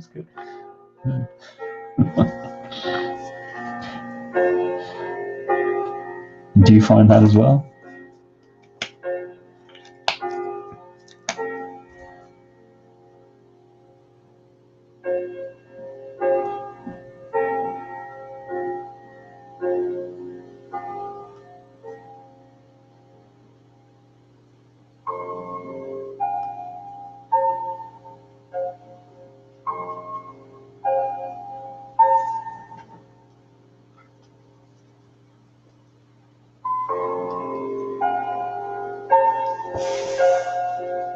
Don't get me wrong, the one that we're building now trumps them, but the other ones do serve their purpose. Yeah. They're quite as intense. Not.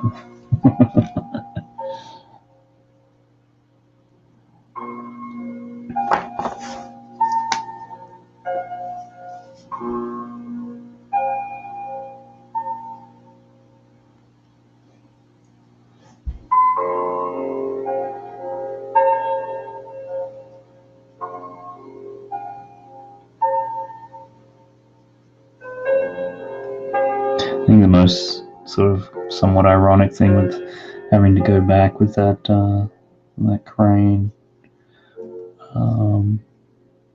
I've got a really good understanding of how all the gears work now. What's sliding over what does what.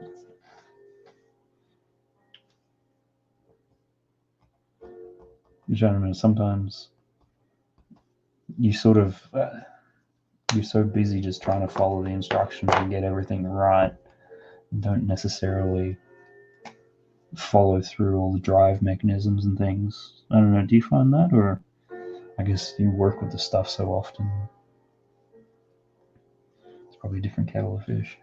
Okay, I think that one's done that pretty much all with color and negative space. What was that one called again? It's like My Little Pony.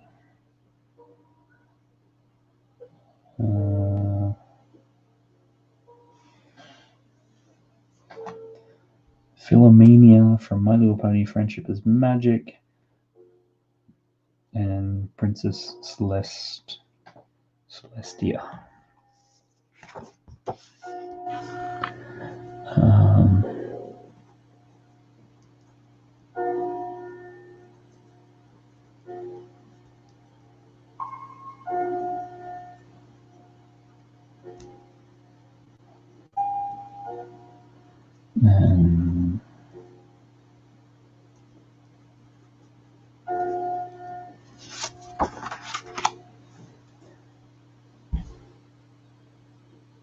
And I think the crane reach is not as short as the red one in regards to the boom. Oh, the ranch crane. Which one is that? Is that the one with the 4 sort of outriggers? Doesn't really go anywhere, or the one with the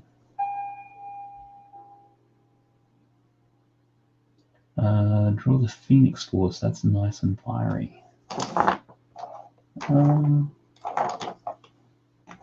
Remember, let's have a quick Google on that one. That's not another name for Battle of the Planet stuff, is it?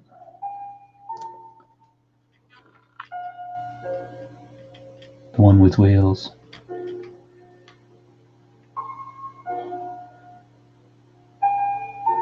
I think the ranch crane is not as short as the red one in regards to the boom.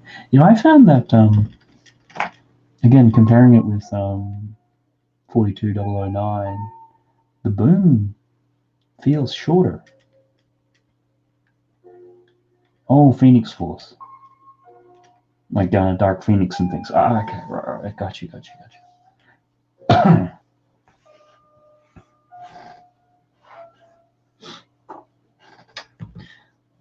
It's getting late.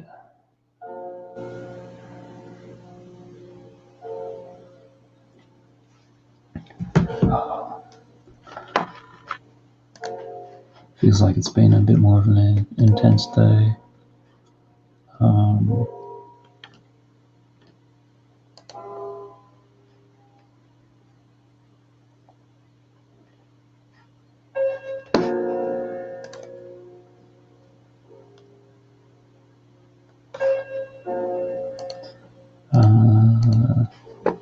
Definitely gonna finish one more off on here. Do the flip side for one. And then I'll see where I'm feeling like.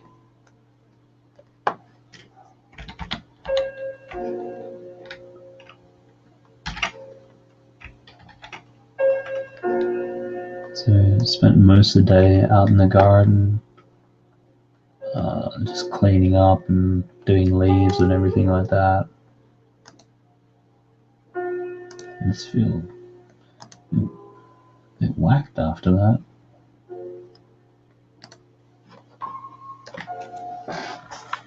What was I looking for?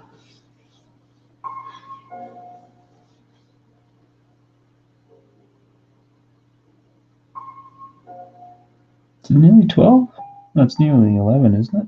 Or I got the clocks wrong. Or have you got the clocks wrong? I don't know. Don't confuse me. So easy to do.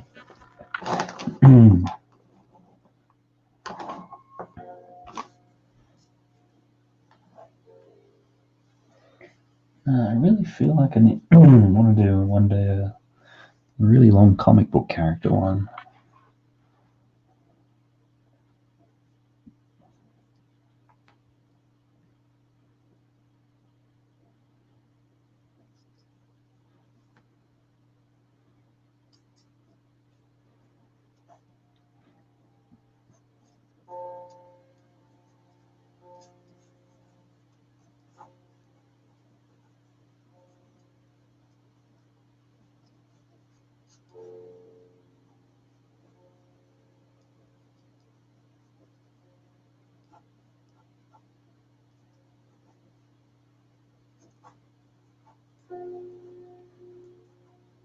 Sure. Take your time. I also got a bad case of the munchies too.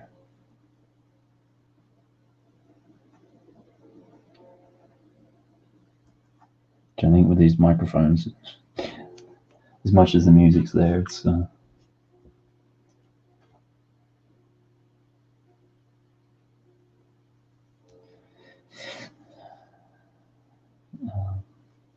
hearing crunch, crunch, crunch might be the quickest way to annoy people.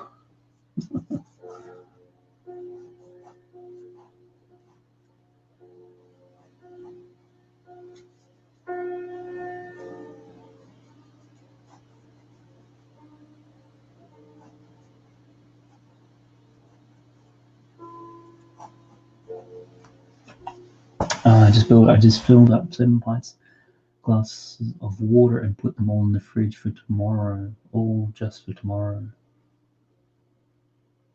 Also, hi, I'm back. Yep, you're back. Welcome back. Welcome back.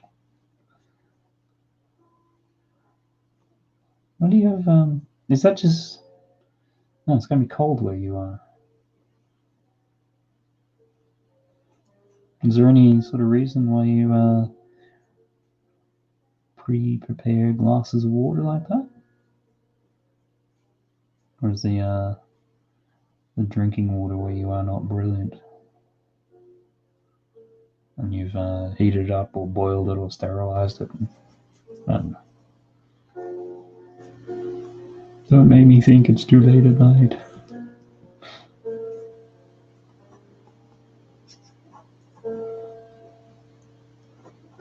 What's your plan, Solo? Are you going to try to finish that crane tonight? Or is that going to be a finish it tomorrow?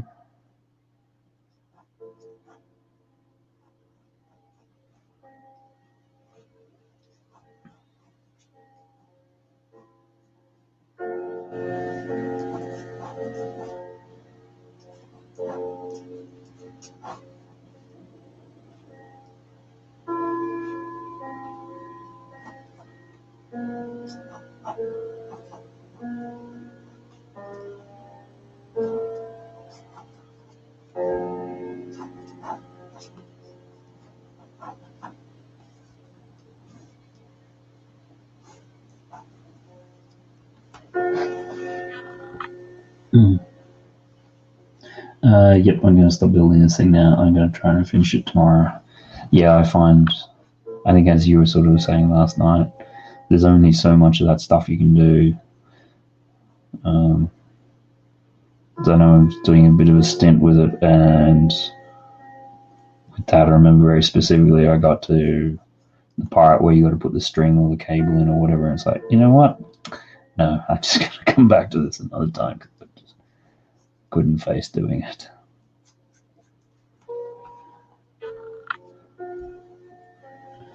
I'm in the UK. Oh, sorry.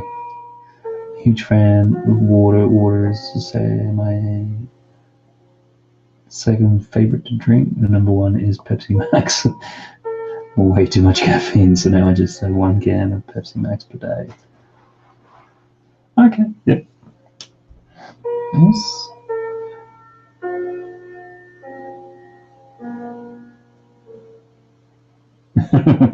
So I'm holiday from engineering, and here I am building a Lego engineer sense here.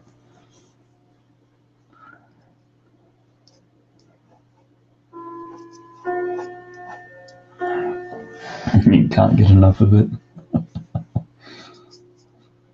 What'd you do over the holidays? I built cranes.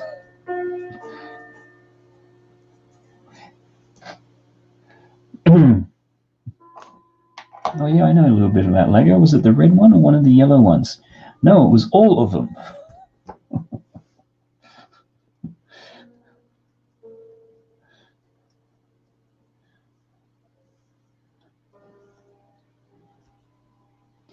No. Nobody could ever accuse you of doing things half-baked.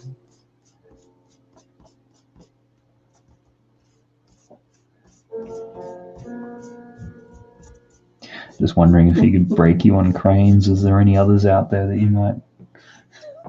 No, no more. Much like the Speed Champions.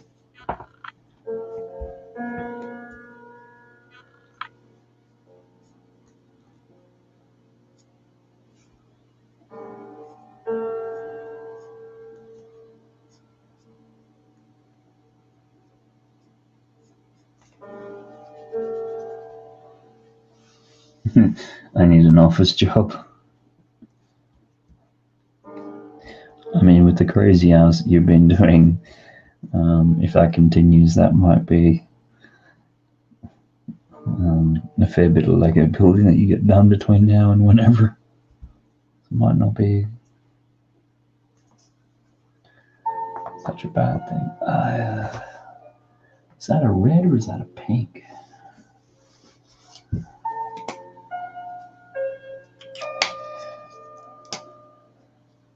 Let me do this color now.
Problem is with doing all these hours, it's very my YouTube channel quite badly.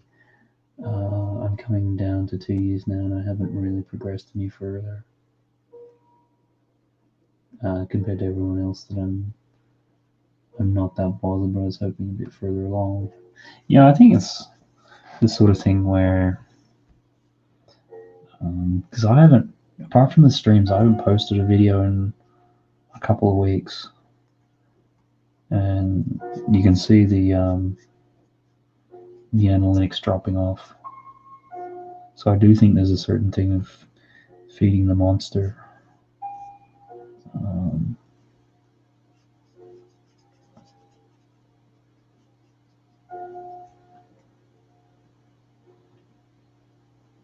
But again, it's that sort of thing.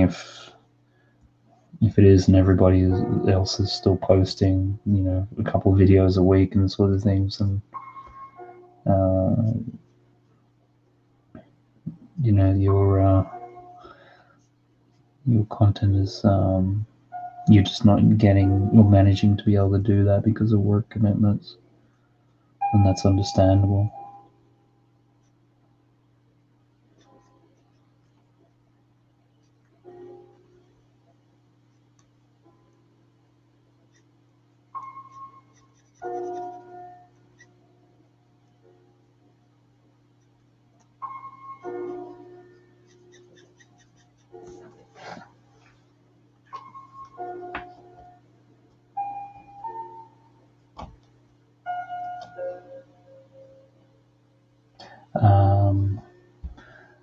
When the time off, I managed to get some content ready for next week, plus a giveaway. Yeah, no, that's good.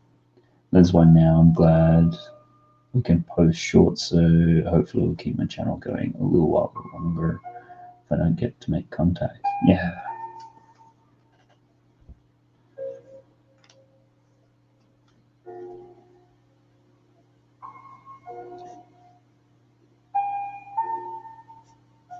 Yeah, I must have a look at that shorts thing, because I usually do 1-minute promos for Instagram stuff anyhow. So if it's taking up to a minute,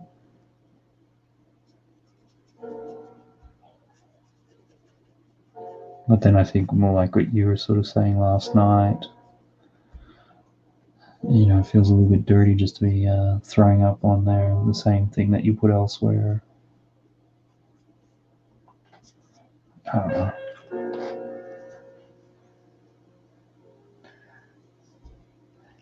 It's a bit hit and miss though, yeah. I mean, that's the other thing too, is you could,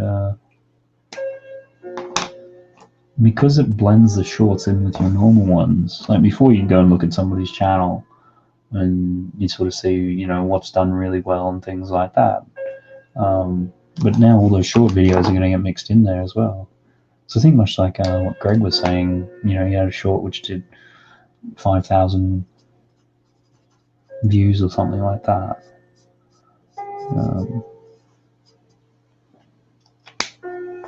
Whereas his previous one was like 1,000 or something.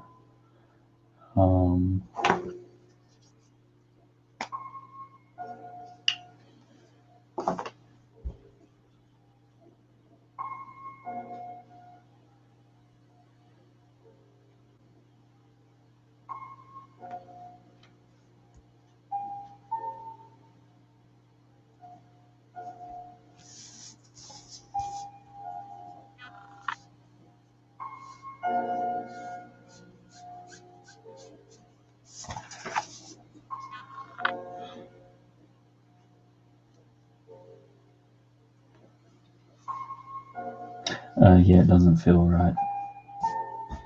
I'm sure if you did a drop test short, it would explode.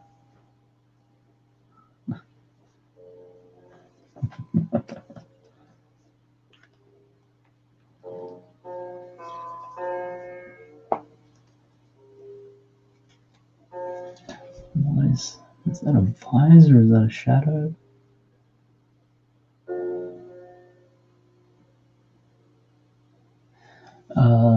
Yeah, I have one that's the 15,000 views mark, but then the rest of them are around the 30 mark, which is very low even for me.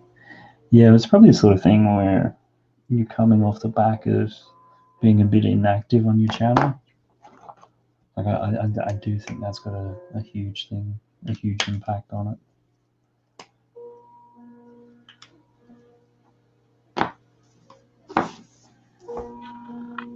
But who knows?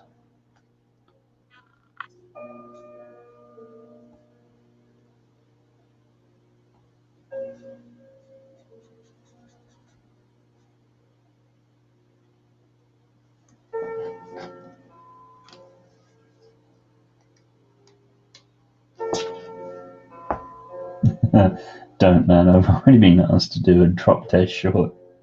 See? There's demand out there for it. It proves my point.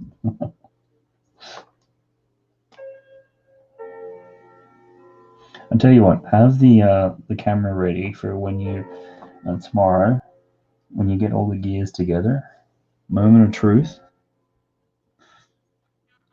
And if nothing works, you'll probably be angry enough that you'll throw it somewhere anyhow.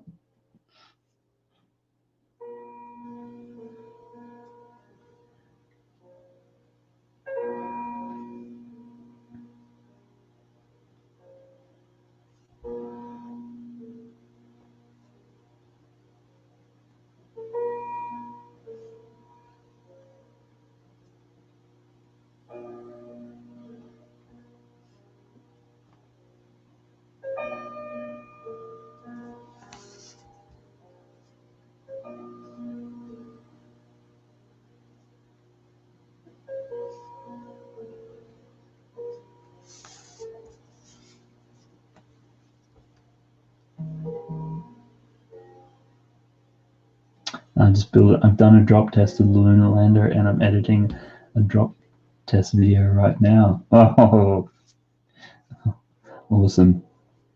I know I follow you on Instagram. Probably do on YouTube.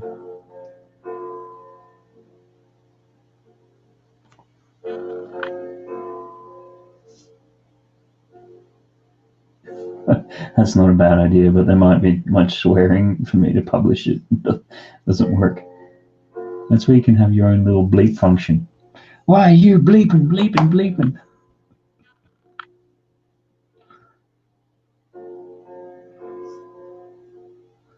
Man only had one stupid gear on page step 67, which didn't work, but this thing, blah, blah, blah, blah.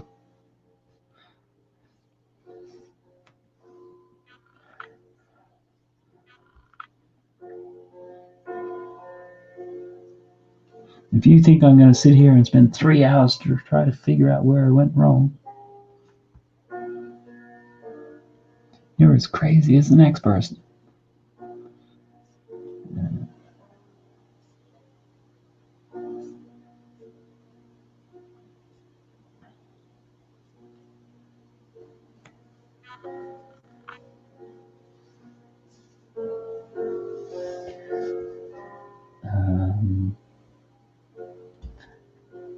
I just built it. I'm editing a drop test of the New York skyline. It sounds like you got a production line of these things.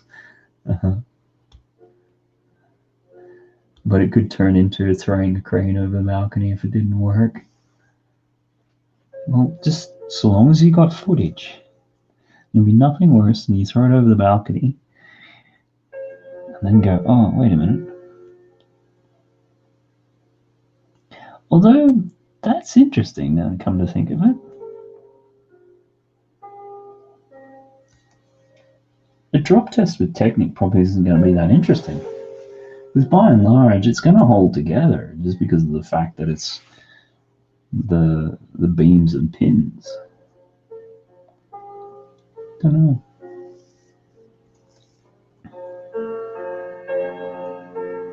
Maybe you could do a comparison. Technic drop test versus system drop test.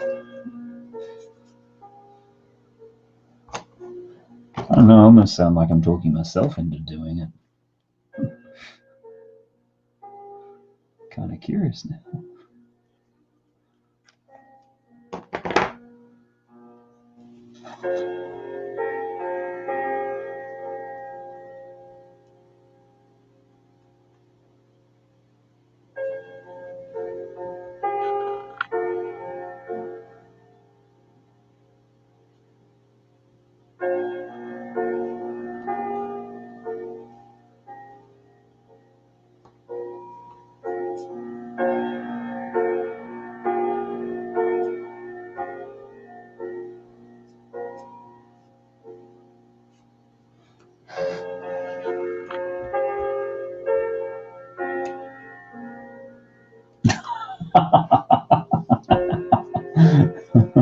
So, yeah, it'll probably bounce and hit me in the face.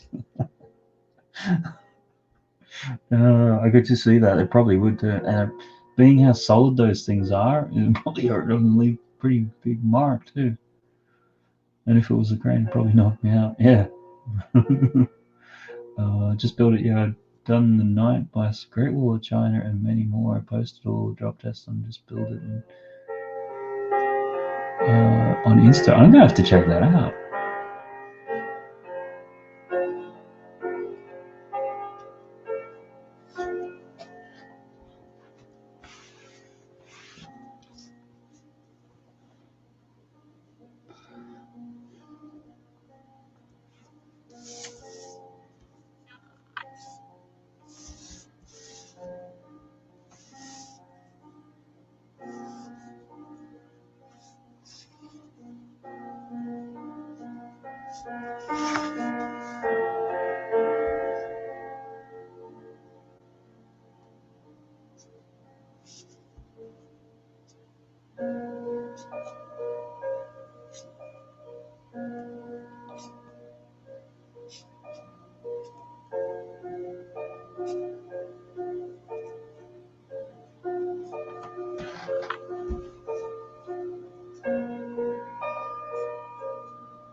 So I tried it yesterday. I did stand on it to see if it could hold me like it did.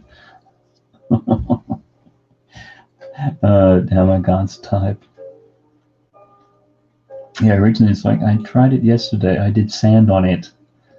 It's like, okay, so you were taking your kids' sandpit sand, which being in a flat is interesting, and you're pouring it all over your crane. All right. And hopefully you're then not wondering why the gears don't work.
See that there.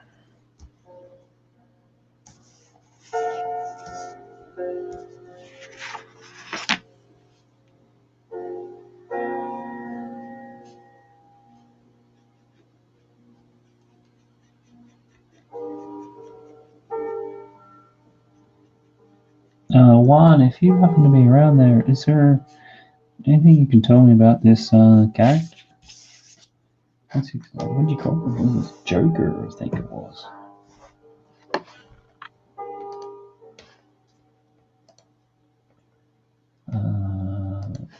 Where are we?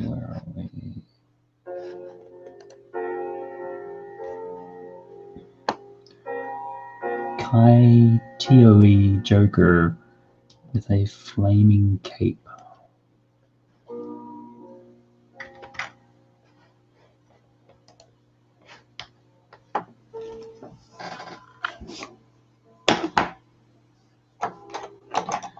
Red, where's orange? There's not much yellow. ANA hobby is still going. Yep. Diddly doodly. I usually do about 5 hours.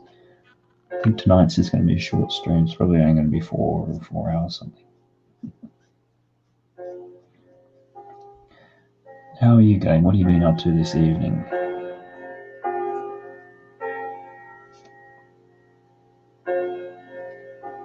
So you were, did you end up building the Batwing with, is it Lego Fan UK? I think it was? Well, what did you think of it? I'm curious. So I got the 89 Batmobile, and I was really excited for the Batwing. But then it didn't come with a gift with purchase, so it's like, oh, don't need to get it right away. And then I saw some people building it. It's like, it just seems like it's a giant thing of Technic layered with some stuff on a bit of a cockpit. I don't know.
Yeah, I keep looking at that back when it looks so cool. Yeah, don't get me wrong. I think the finished sort of design of it, hanging on the wall and everything, I really like that aspect. I just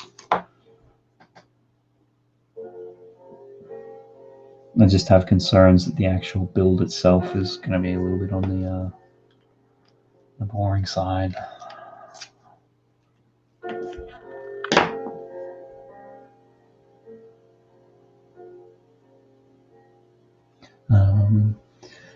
I think now that I have the Batmobile, I think I'll have to get it. Yeah, it's not like you not to be a completist in your collecting. What can we get you onto? How about some Monkey Kid? Nice and expensive.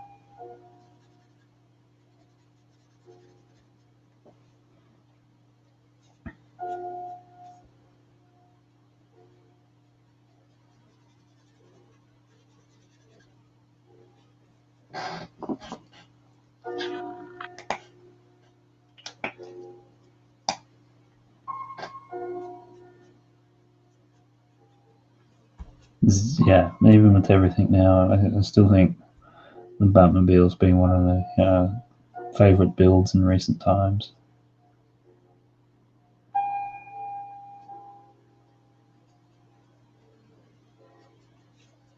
It just never felt repetitive because of the way that curves, that the building techniques were always interesting. There's a variety.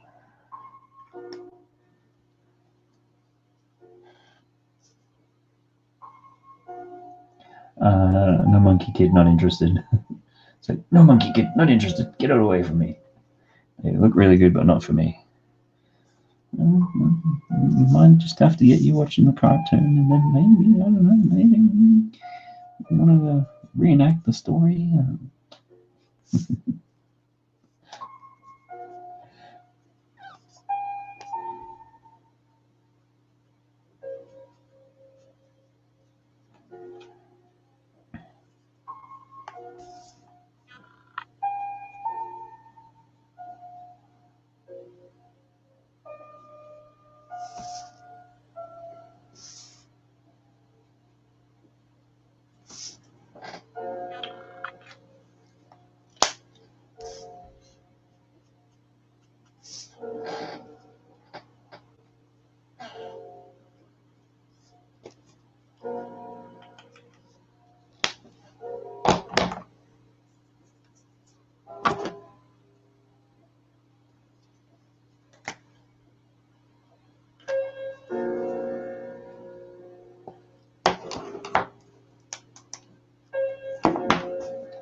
blue, light blue.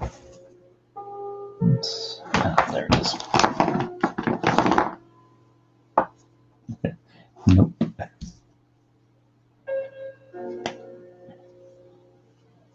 So now that in a couple of weeks on solo, how do you still want to get the rest of the Mosaic Ironmans to do the big outstretched arm thingy? That's still on the agenda?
Welcome along, Eileen Park. Hope you're doing well. Do you have a Instagram account? So remember last time I did one of your suggestions, I was trying to tag your account and I couldn't really find it. Hi guys, hurry up, Black Friday. When is Black Friday? This year it feels weird. It's like Amazon, I think, started like 2 weeks ago or something. The biggest problem I find with Amazon, maybe somebody out there knows, like you go there and they got all the Black Friday deals and you click on them, but there's no real way to search them. I mean, you can narrow it down to, obviously we're after Lego and stuff like that. You can narrow it down to toys and whatever, but then you can't go any further down. 27th, okay. And so we're hoping for some awesome deals this year, but at the same time, probably not. Yeah, it's going to be an interesting one. So I thought it was interesting last night when, I mean, Elaine, is there anything in particular that you're hoping goes on sale, or you're just sort of happy to take whatever comes along? I think it was interesting last night on another stream and asking about what we're looking forward to or hoping that goes on sale.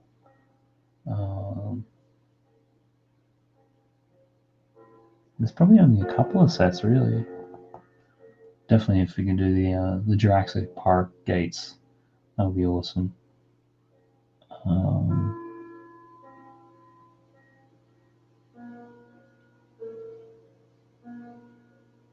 I want to get the promo of the Carol book. Okay, cool.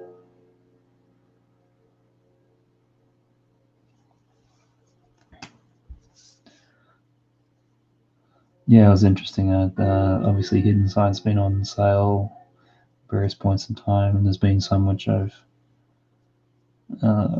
passed on. Then when I asked one of the kids what they wanted for Christmas, a couple of those passed on sets came up. And it's just like, oh man, you're kidding.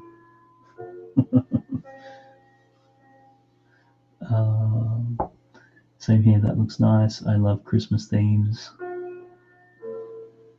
Are you getting like the reef and things like that as well? In parts of the Christmas village?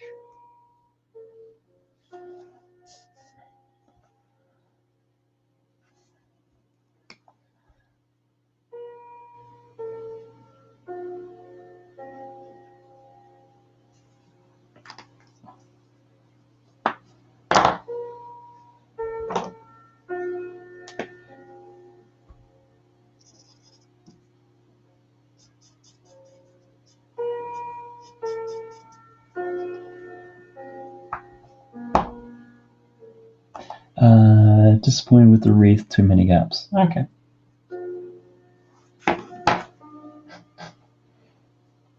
I thought about it, but there was a very clear no from some others within the household. So it's like, oh, I'm not going to find that one.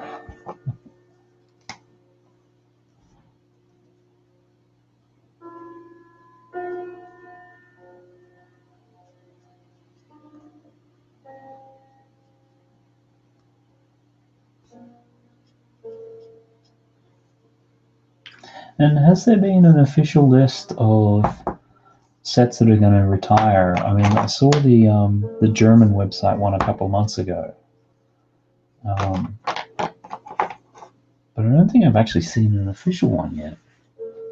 It seems to be a bit late. So there we have that one, which was, I can pull the name up. It's like Kaiju Joker with a flying cape. I think we'll go through and do a bit of a recap.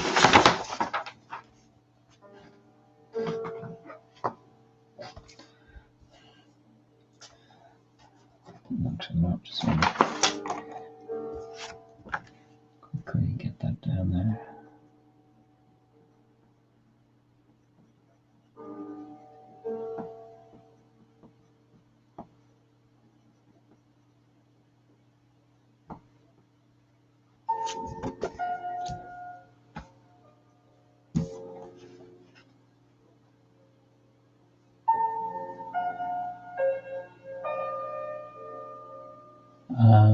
Solo, I am a prior misery guts. Love the brickheads for Christmas. Love you drawing so cute. Thanks for that. Appreciate it. Looks matte. Maybe there's a middle word missing. Looks matte. I mean, I haven't been on camera all night, so I'm not sure you're saying that Matt's looks are doing it all, or maybe this whole thing. I'm sure there's about to be a dam come back from Solo. And saying hello, so let's just double check that. Then we've got My Little Pony, Philomena, and Princess Celestia, I think it is. What else did we have? We had Ghost Rider, and a Char Grill Anakin with Palpatine. We had WWE Kane and Beavis of Fire. A Lava Bubble, Hindenburg, Great Fire of London, bit abstract, and the Ghostbusters Firehouse. So yep, I am that, and I can't really type now. Yeah, it's getting late. And wow, well, thanks for that. Appreciate that. I think I'm going to call it a night there. I'm just feeling really, really whacked. So 4.5 hours, I think we've done, which is still a fair effort. almost feel like like I'm cutting early because it's not over 5. Somehow mentally just got that. So thanks very much for everyone for your suggestions. If you've enjoyed this, hit the thumbs up. Always appreciate that. Looks like I had a good crowd in tonight, which is always awesome. A big thanks out to BFAB, who was co-hosting a little bit earlier. So it was great to have him in, have a bit of a chat about things, see how stuff's going. And for everybody who's come along, there's been a lot of people in tonight. Solo, Elaine Park, Just Build It.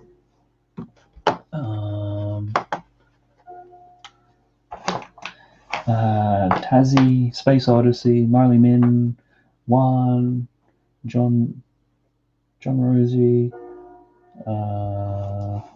Brick Sloth, Brett's Builds, Stud Sidious, Louis 2x4, Kevin Hinkle, Mr. Berry, yeah, lots of people. So it's always great. Just trying to go back through it. And everyone's been quite chatty in that tonight, which is awesome. Big Woo is also in.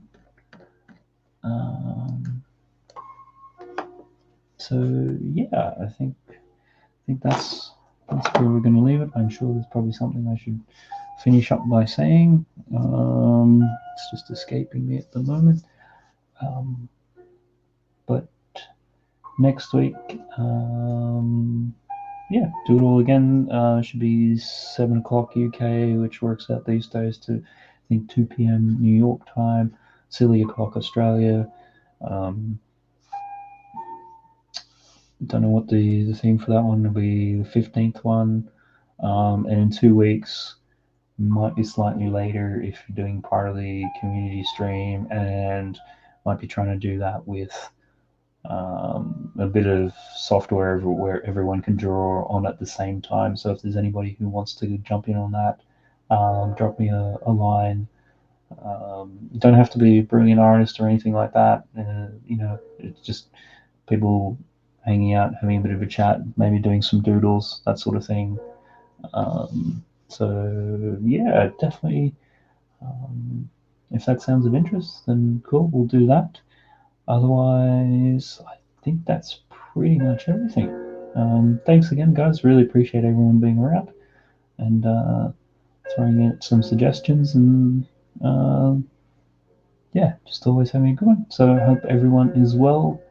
Good morning, good evening, and good night, and we'll see you next time around.